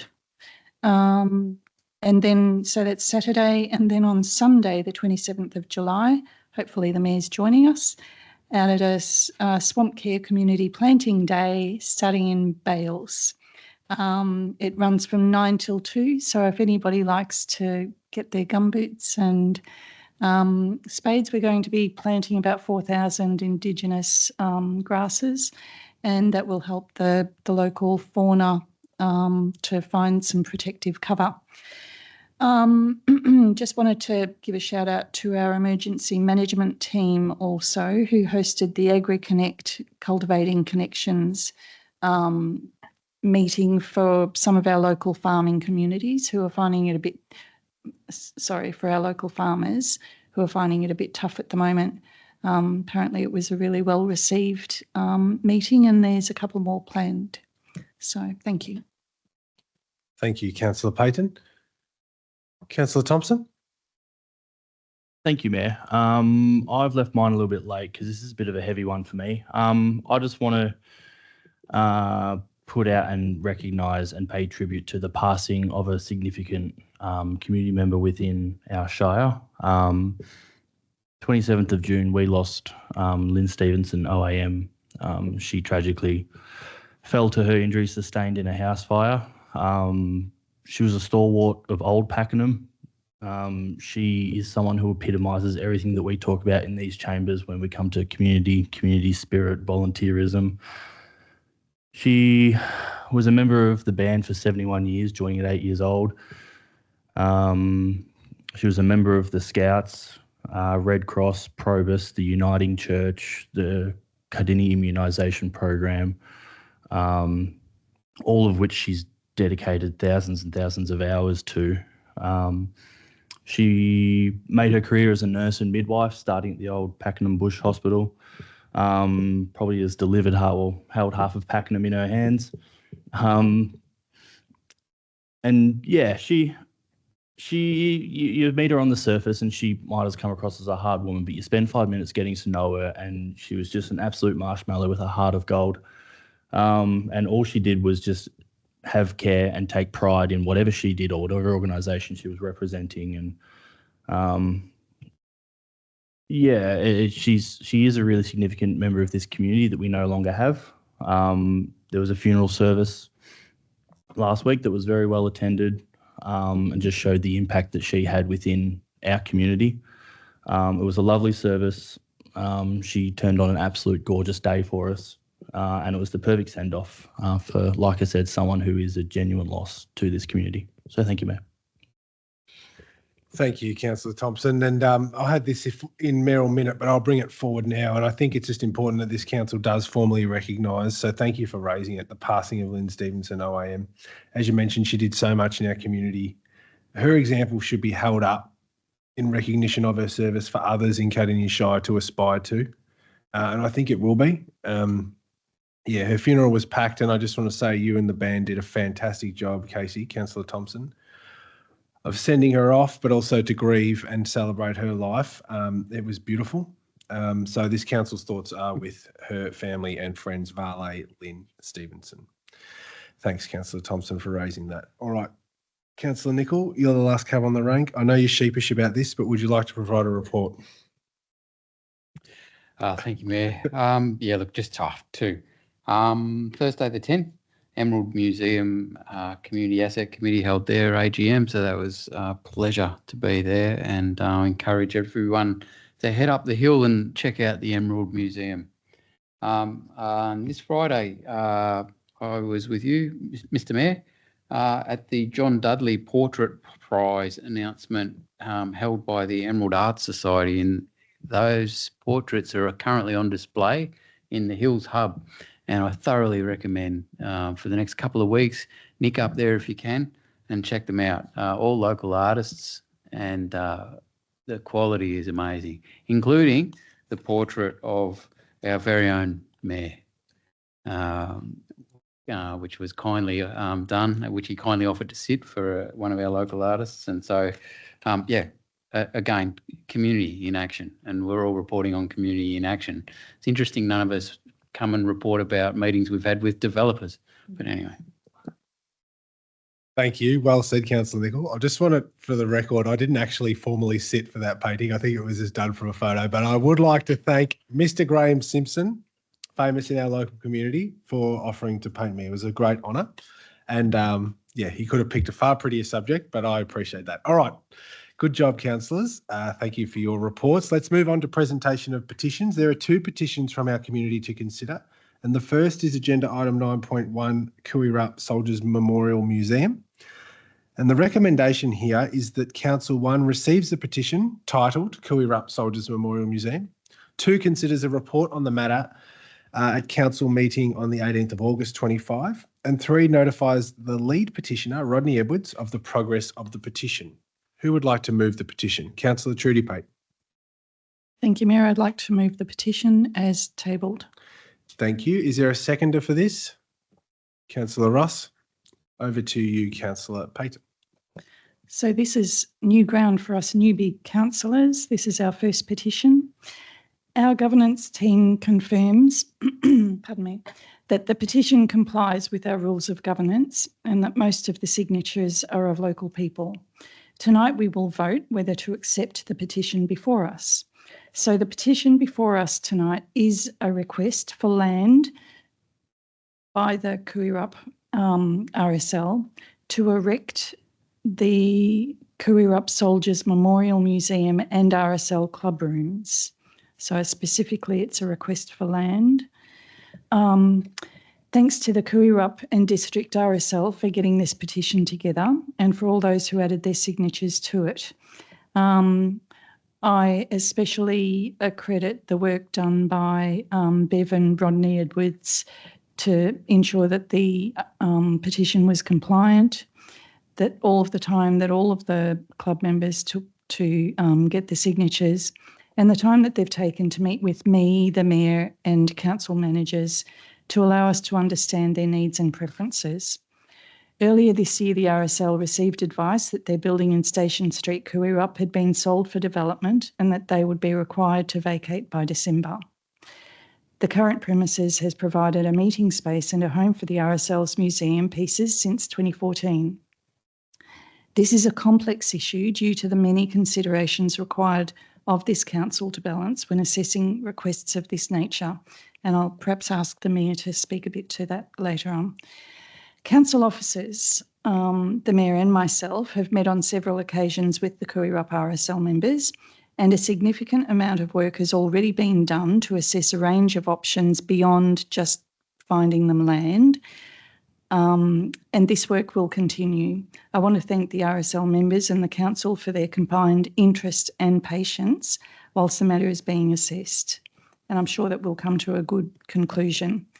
Whilst the Council is under no obligation to fulfil this request, it is because of our respect for our returned servicemen and women and recognition of the importance of the RSL to the wider community that we are being asked to accept this petition and consider a report on this matter being brought to a council at a future date. I look forward to seeing the report and decision of this matter in August. Thank you. Thank you, Councillor Payton. Councillor Ross? Nothing further, thanks, Mayor. Thank you. I'll probably just add, Councillor Payton, to your comments, which I stand by or agree with. We did have a good meeting in this very chamber here with lots of members of the Kuirup RSL and friends. Very hopeful that we can move in a positive direction. I think the meeting was really, really positive. I think it's important to note, though, that, yes, you mentioned it there, like my granddad was president of Dandenong RSL. I'm a great friend of the RSL, but what is council's role in supporting and finding a home for an RSL? We have a number of RSLs in Cardinia Shire, and Councillor Ross made this point originally, but it's a point that we do through everything that we do. So we have to ensure there's equity amongst how council is servicing groups. So, for example, if council buys land for Kuirup RSL and builds a $5 million facility, it would be reasonable for every other RSL to say we want the same service. So as part of this report, Peter Harris, who's done a fantastic job in this space, and the governance team are going to go away and have a look at what support we can provide, what support we already provide to other RSLs, if any, and make sure that we can move forward in a positive direction, but in an equitable and fair direction, because that's very important to this council.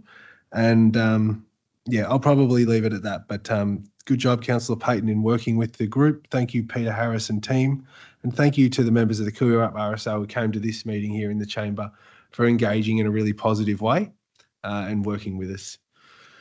Would anyone else like to speak to this petition, or I'll go back to Councillor Payton? I'll go to Councillor Potter. I just want to clarify that when we vote on this, it doesn't mean that we've decided to go with it. It just means that we're accepting the petition. That's exactly correct. Right. Yeah. So we're voting to accept the petition and basically instruct the officers to write a report and come back to us. So that's the only thing up for decision at the moment. I'll go back to Councillor Payton to sum up. Nothing further, Mayor. Thank you. Thank you. So we'll put the officer recommendation to the Kuiwap petition 9.1 up for a vote. All those in favour? Declare that carried.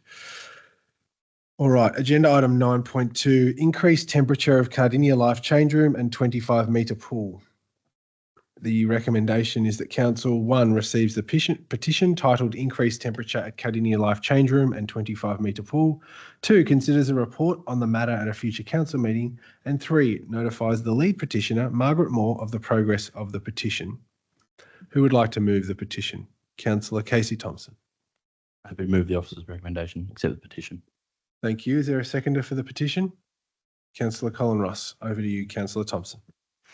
I think I'll just quickly read out what the petition is, but obviously as we've just been talking that we look to move the 3 points of recommendation. So the grievance is that the users of the change room at Cardinia Life express their displeasure of the cold temperatures of the change rooms and the 25-metre pool at Cardinia Life Centre.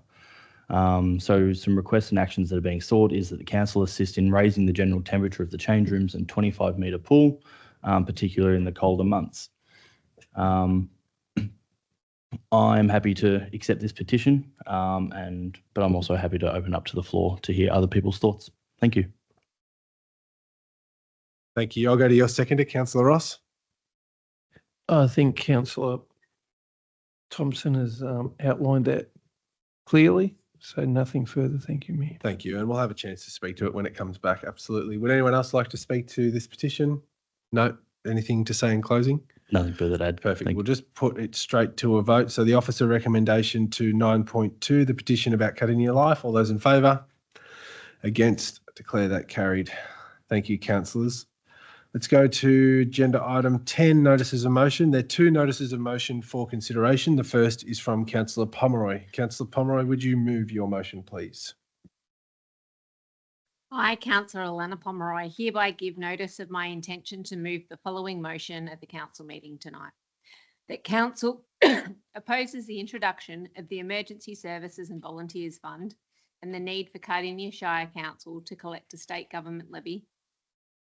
Write to the Honourable Jacqueline Symes, Treasurer, asking for the government to repeal the Emergency Services and Volunteer Fund levy and Council's requirement to collect it. Note that the MAV advised that they receive legal advice indicating that councils are legally required to collect the Emergency Services Volunteer Fund.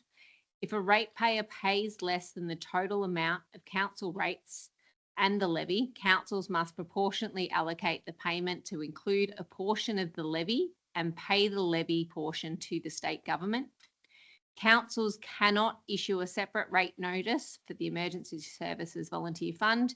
It must be included in the annual valuation rate and charge notice. And 4, note that Cardinia Shire Council has a legal obligation to and will therefore collect the Emergency Services Volunteer Fund unless the legislation is repealed by the state government. Thank you, Councillor Pomeroy. Is there a seconder for that notice of motion? Councillor Payton. Councillor Pomeroy to speak first. I'm aware that there's plenty of commentary in the community questioning why council is only now formally moving this position, with some suggesting that writing to the Treasurer is a waste of time or simply grandstanding. Let me be clear. Council has opposed this new levy from day one. Our initial approach was through our peak advocacy body, the Municipal Association of Victoria, or the MAV. Alongside other councils, farmers, fire brigades and peak bodies, we've pushed for change. That advocacy has delivered some concessions. We've seen adjustments to the primary production rate and some funding to help councils with the administration burden. But the reality is that advocacy hasn't driven real reform. Our community continues to face higher costs with very little say, and that's why this motion matters. It sends a stronger, clearer message. I support properly funded emergency services, but reject this model of funding that lacks fairness, transparency, and community input. Right here in Cardinia, we have some of the highest rates of mortgage stress in Victoria. Local families will face an additional $3 million in charges across residential properties in our Shire alone. The burden extends beyond households. Our industrial and commercial sectors also face significant increases. It is important that the Treasurer knows that our community doesn't support this levy. It is important that our community knows that they will see this charge on their next rates bill and they will need to pay it. They can't just elect to not pay their levy, but pay their rates. It will leave their rates in arrears if they do. We will stand with our community. We will ensure wraparound support for those doing it tough, and we have payment plans and hardship policies that will be available. We will provide clear advice with your rates notice if this isn't repealed. But this is why this nom matters, and I'd like to now pass to other councillors for their say. Thank you. I'll go to your second to Councillor Payton. Thank you, Councillor Pomeroy. I really appreciate you bringing this notice of motion to us and allowing us an opportunity to go on record stating our position on this tax. Also want to thank the council officers who have worked so hard to get the information to us and also advocate on our behalf and the behalf of our ratepayers. The ESVF levy has passed through Victorian Parliament, but it is by no means resolved or accepted. There are various lobby groups representing farmers, ratepayers and emergency services that continue to lobby for the repeal of the legislation. As stated in my councillor report, I'm going to a meeting on Saturday. So together with the other councillors from across the state, we'll discuss how this tax is affecting our communities and we'll work on developing a unified approach moving forward. Give you a quick history. There was a royal commission into the Black Saturday bushfires in 2009. In 2013, the state started charging a fire services property levy. Since then, we've all been charged a fire services levy on our rates notices. Fire Rescue Victoria is funded 87.5% from this levy and then gets the balance from consolidated revenue. The CFA currently is funded 77.5% from this levy and gets the balance from consolidated revenue. The total funding each year from the levy is currently about $1 billion. So what you get for paying this levy is all fires, emergency medical response, road crash incident response, hazardous materials, cleanup and lots more. The new levy will add an extra $610.9 million in year one, and that increases by year three up to $765 million. So in total across the next 3 years, the state will be collecting $2.14 billion extra. That's over and above the existing $3 billion that it currently collects. So despite this increased collected income, it's been reported from the Weekly Times on the 4th of June, the state's budget actually cuts funding for emergency services by $160 million in the 25-26 financial year. So just let that sink in. Over the 3 years, they're collecting an extra $2.14 billion, but they have actually cut the budgets of every emergency service except paying the bureaucrats to do the work for emergency services. So the impact for our, do I have much time, Mayor? I'm running out. Okay. We don't support it. Thank you. Thank you. Great timely I check-in. had so much more to say. Who else would like to speak? Councillor Roberts. I thank Councillor Pomeroy for raising this issue in the chamber again. I'll be supporting this notice of motion. It's important that we specifically write to the Treasurer to ask for this levy to be repealed. For businesses paying rates in the commercial category, it adds approximately $800 that they'll have to pay. For those who are leasing a commercial property, they risk this being passed on from their landlord. For industrial properties, the levy is around $560, and for residential property owners, it's approximately $70.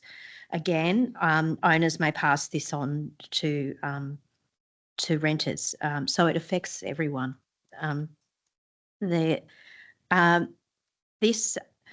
ESVF levy is the end of the council rates notice as we know it. It's now a property charge account, which covers both local and state charges. And we really need residents, or we need landowners to get their head around this significant shift. Council is, sorry, I think I'm having an allergic reaction to the flowers. Yeah. Sorry.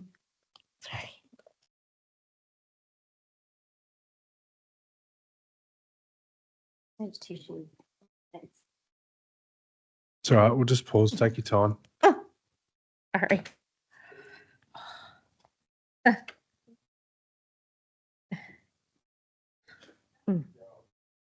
It's all right. No rush. Sorry. I've paused the clock. We've got plenty of time. Your colleagues want me to keep the clock running. Let it be known that as a caring mayor, I've paused the clock. Don't worry about these horrible I things. can't see without glasses. That's all right. under That's my- fine. Okay.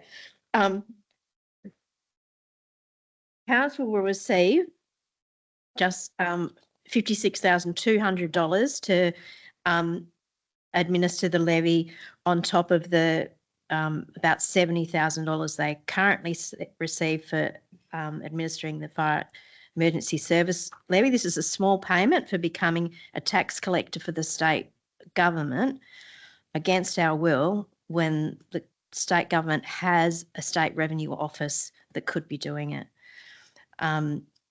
This money will be collected, but with no guarantee that it will equitably spread and improve the delivery of state government services in our Shire, which often lag because of our status as a growth council.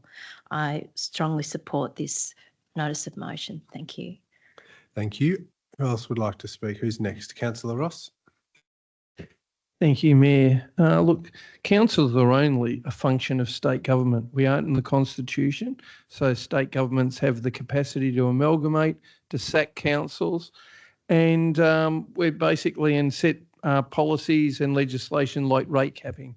So therefore, we are a function of them. So when we're instructed to do things, we would hate to think that we would refuse and get fined or finish up ratepayers' money going to oppose something that we legislatively need to do. But to put this in context, we're being asked to basically retrieve the money on behalf of state government, which some councils are quoting over the board that they approximately believe it might cost up to, for some councils, $250,000 to collect this payment.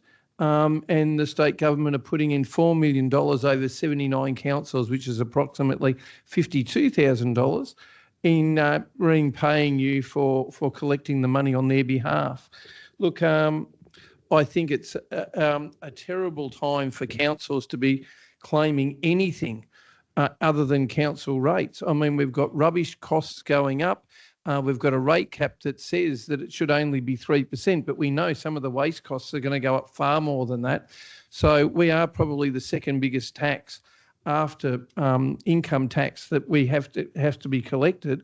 And to think that it gets added on to us, we will get blamed for this. It isn't our tax. We shouldn't have to really collect it. They should have to collect it. And it only makes us look like the bad guy.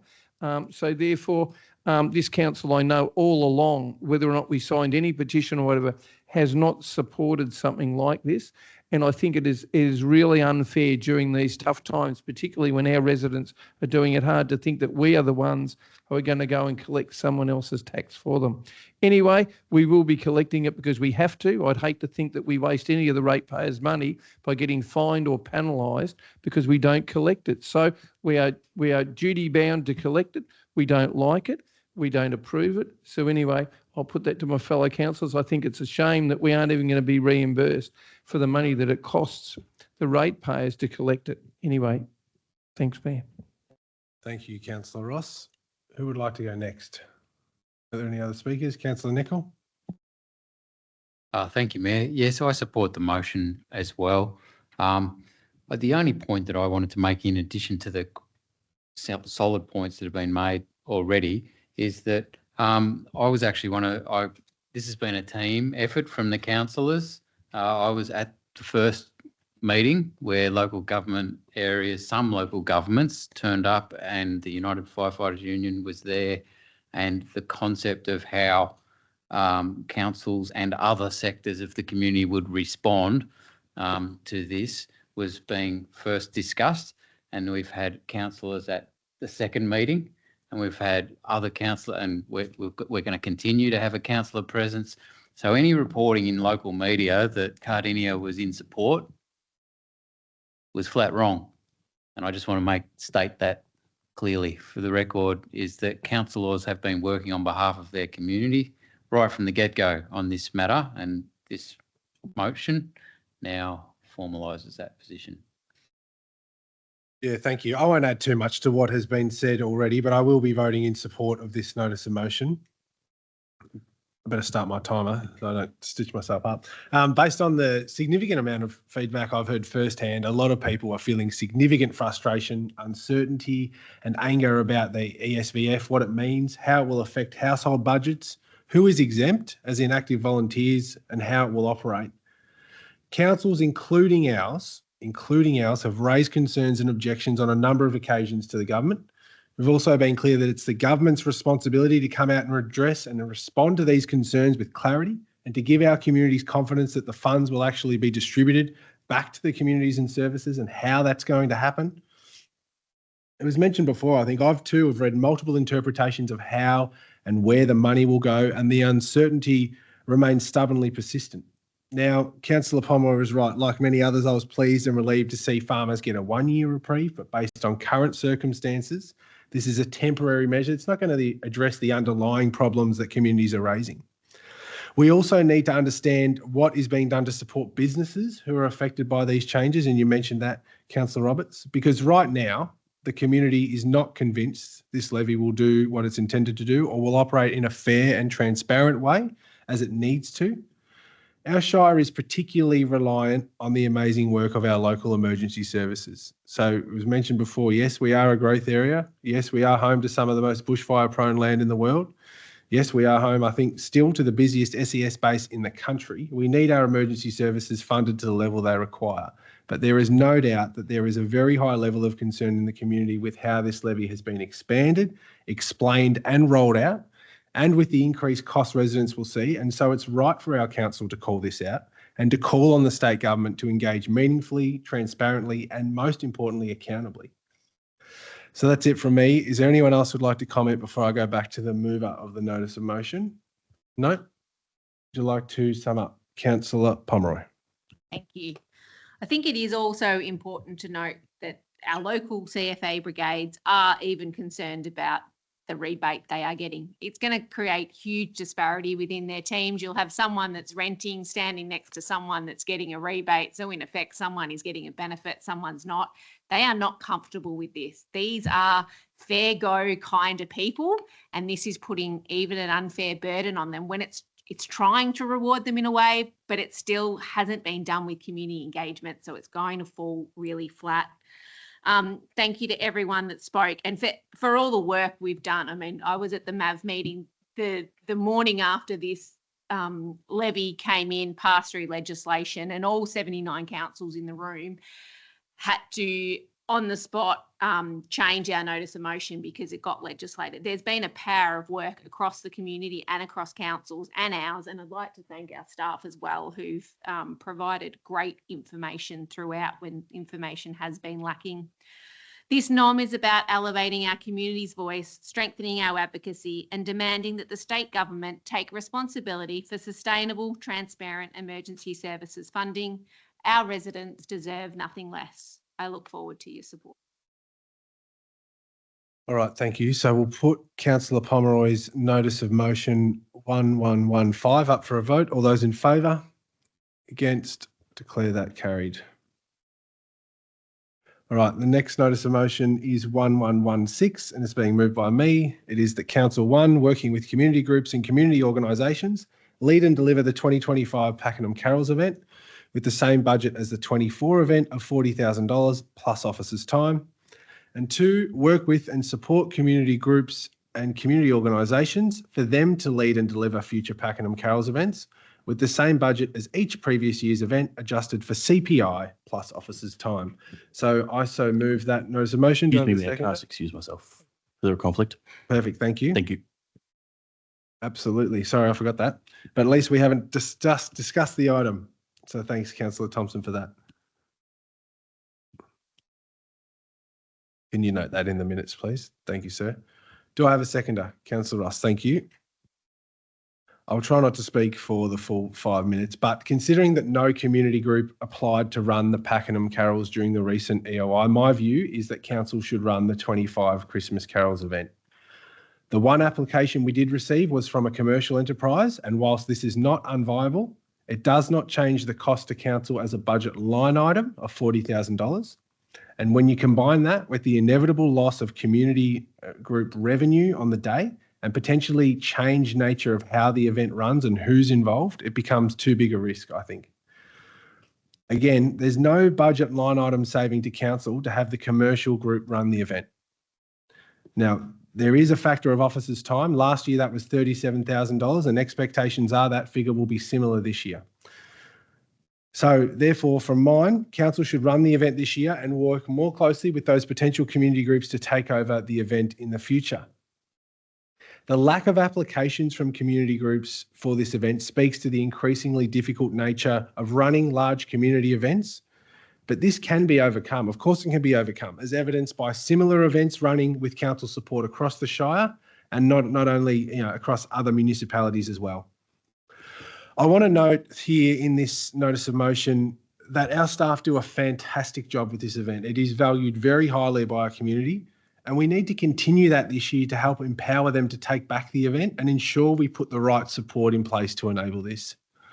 I've spoken to officers to determine whether or not the $40,000 amount for the event cost was feasible, given this has costed more in the past, and I've been assured it is by multiple levels. So that may mean that the event has to get slightly leaner. But I think that's a good thing because that strikes the right balance between financial prudence and doing the right thing by the community. It also signals that whilst we know this is very, very important to our community, we can't commit an endless amount to it. So that puts a limit on it. And I think this decision, should we vote in favour, also directs the organisation where we want the future of carols to lie, and that is with the community, from my perspective. Volunteer organisations, sporting clubs, faith groups, they run carols right across our Shire, and I think the same outcome can be achieved here. Once we give it to a commercial operation, then it will be a commercial operation for the foreseeable future, and that's not where I think our carols event should go. I'm pleased that we have that as an option though, of course. So as we know, if this notice of motion is lost, then it will go to the commercial group to run, and it will have potentially a very, very different nature in how it runs. And whether that's community groups not being able to sell food and stuff on the day, which I don't think was initially recognised. We went out to EOI, whether that's schools being less involved, whether that's the band being less involved because we're giving it to a commercial operator. Now, some of those things can be worked through, absolutely, but some of those can't, and they will change the very nature of the event. And I don't think it's worth it for council to do it. All we're saving is potentially that $37,000 of officer time. The community loves the event. The staff love doing the event. I know we're in a highly constrained financial environment, but we need to build in $2.5 million worth of efficiencies, not $37,000. This is not going to rescue our budget. And so I would implore you to consider the benefit to the community on this and whether or not, for a relatively small amount of funding, whether or not it's worth it. Last thing I want to mention before I go to my secondaries, there has been a little bit of discussion amongst councillors around the name. I'm not tied to the name of Pakenham Carols, and if we want to change it to Cardinia Shire Carols, or another alternative to be more reflective of the wider Shire, I'm happy to back that decision. But anyway, I'll leave it there for now. I'll go to Councillor Colin Ross. Thank you, Mayor. Look, when you have a look at what ratepayers pay, whether it's directly as a ratepayer or you rent a place and your landlord charges your rent, the average rate's probably around about $3,000 for the average person in Cardinia Shire. The central area of Pakenham and Officer has probably got about 80,000 people, 75,000 people live in. And if you actually dissect it into running this event, you're talking about less than $1, maybe 50 cents out of a ratepayer's money to run something like the Pakenham Carols. And one of the things we had this year, because no one put their hand up, was we had a private group who bid to try and get the event. The sad thing would be when it's run by the council or run by community groups, the people who get the most out of this are school kids. All the schools put their hand up. The kids do all this practice and time, and they come along and their families come, and it's probably for some kids the first time they ever go on stage, and they do it in the Christmas carols. And for a lot of families out there in Cardinia Shire, you mightn't have enough money to run a big Christmas festival at home with the big tree and the big presents and the big everything. And anyone who's been down to see what happens at the Pakenham Carols, it's an event for a lot of families who come along every year, and they sit down the ground, they watch it, and it's been downsized. It used to be huge. We've actually condensed it down and made it more the people's carols. And I would hate to think that one day we hand it over to a commercial group who starts to say we can only do it for this much, and we're going to have to cut out that school or cut this out, and the community volunteering goes out and a whole lot of it. This is one of the major events in Pakenham Shire for all families, regardless of how you're going.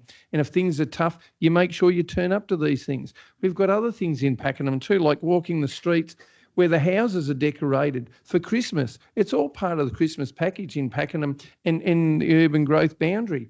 That's what people do. And for $40,000, I really think it is really good value. And I can tell you, the look in the community, if you didn't run something like this, which is an institution, would be horrendous. I mean, if you want to get on the front page as being the Grinch at Christmas, this would be the highlight of the year for you, if that's what if you want to see happen. But I can tell you, if you pay $3,000 rates and we turn around and say we can't afford 40 grand to run a Christmas carols down there, which includes fireworks and the whole lot of it for your kids, I tell you, we deserve to be called Grinches. Anyway, I hope fellow councillors support this. I'm only one vote in the room. The Mayor's only one vote in the room. So anyway, thanks for listening. Thank you, Councillor Ross. Councillor Payton. Thank you, Mayor and Councillor Ross. I'm actually going to speak against the motion, but I just want to preface that with the fact that I admire your passion and I absolutely support this event going forward.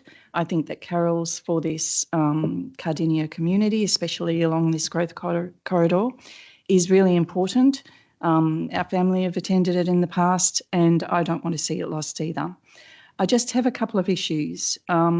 We have to stop talking about the 40,000 that we're spending and rephrase that as the 77,000 that we're spending, or 80,000 that we're spending.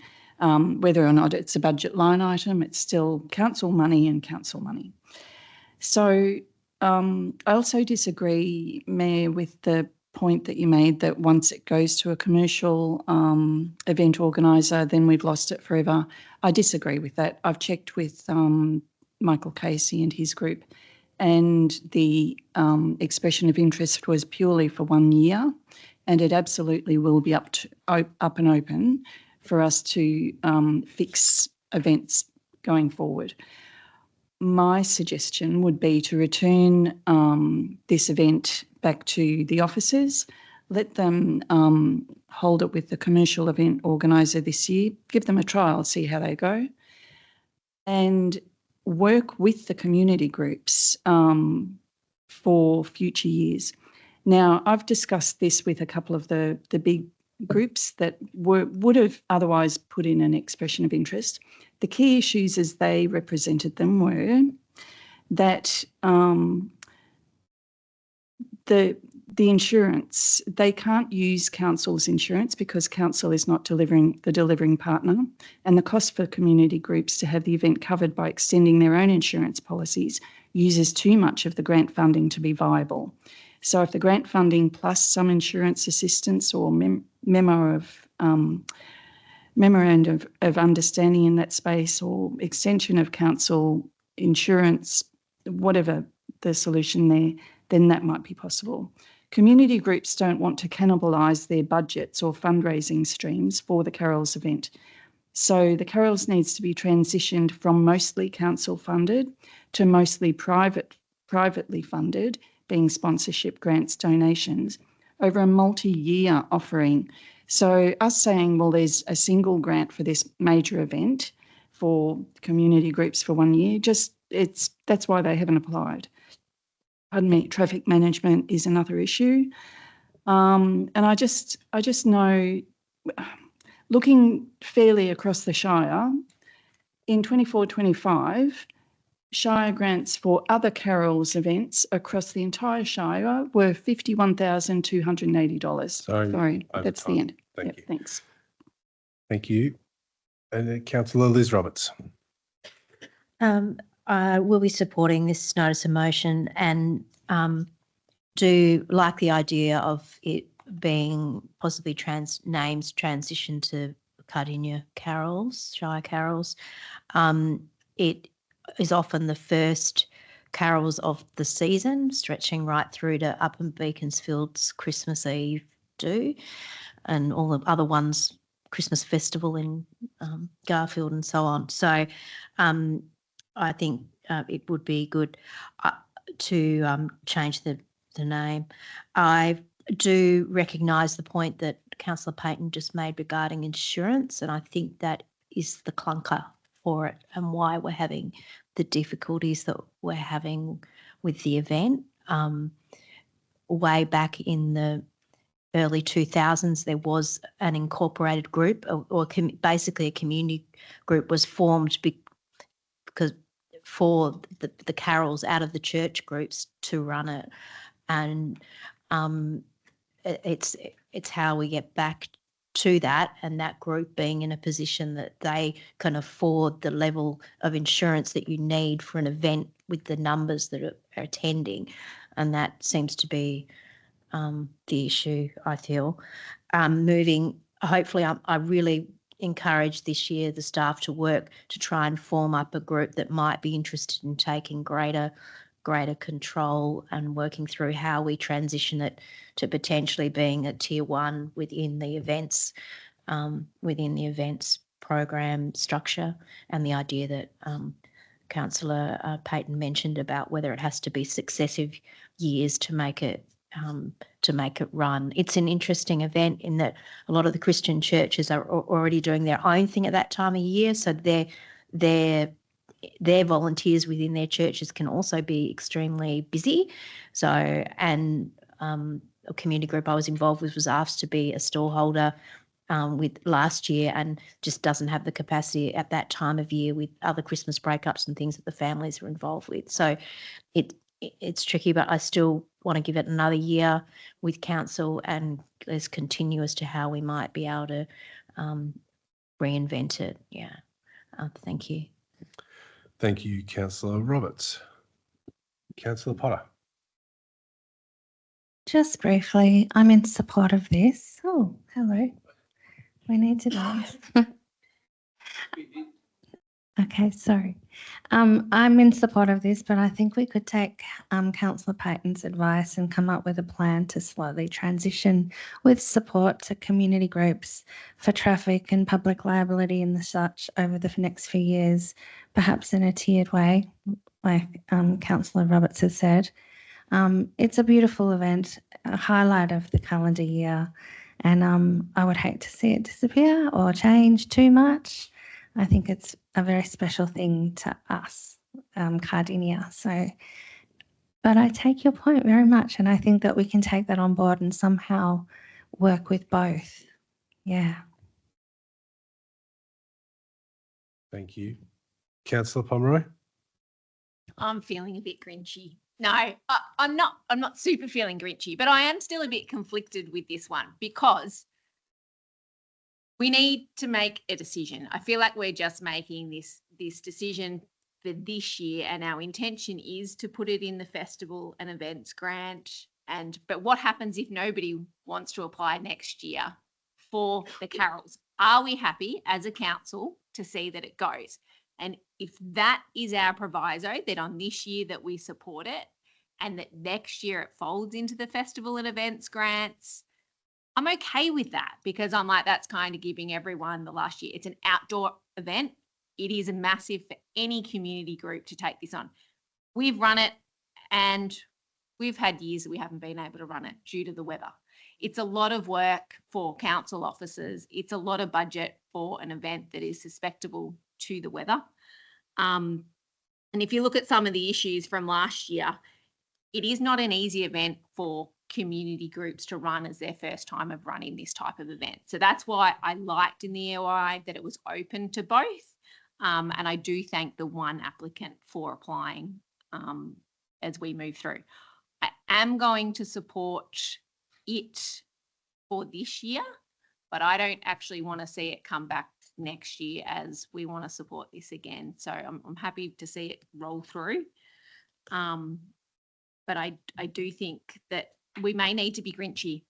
So after this year, we absolutely may need to be grinchy. We're not spending much on other Christmas festivals, and they are growing and they are supporting our community on very small budgets. If you look at what Garfield is spending and what we are supporting Garfield with, it is very small. I get Pakenham is a growth community, so we do need to rally the troops in Pakenham and try and get these events established.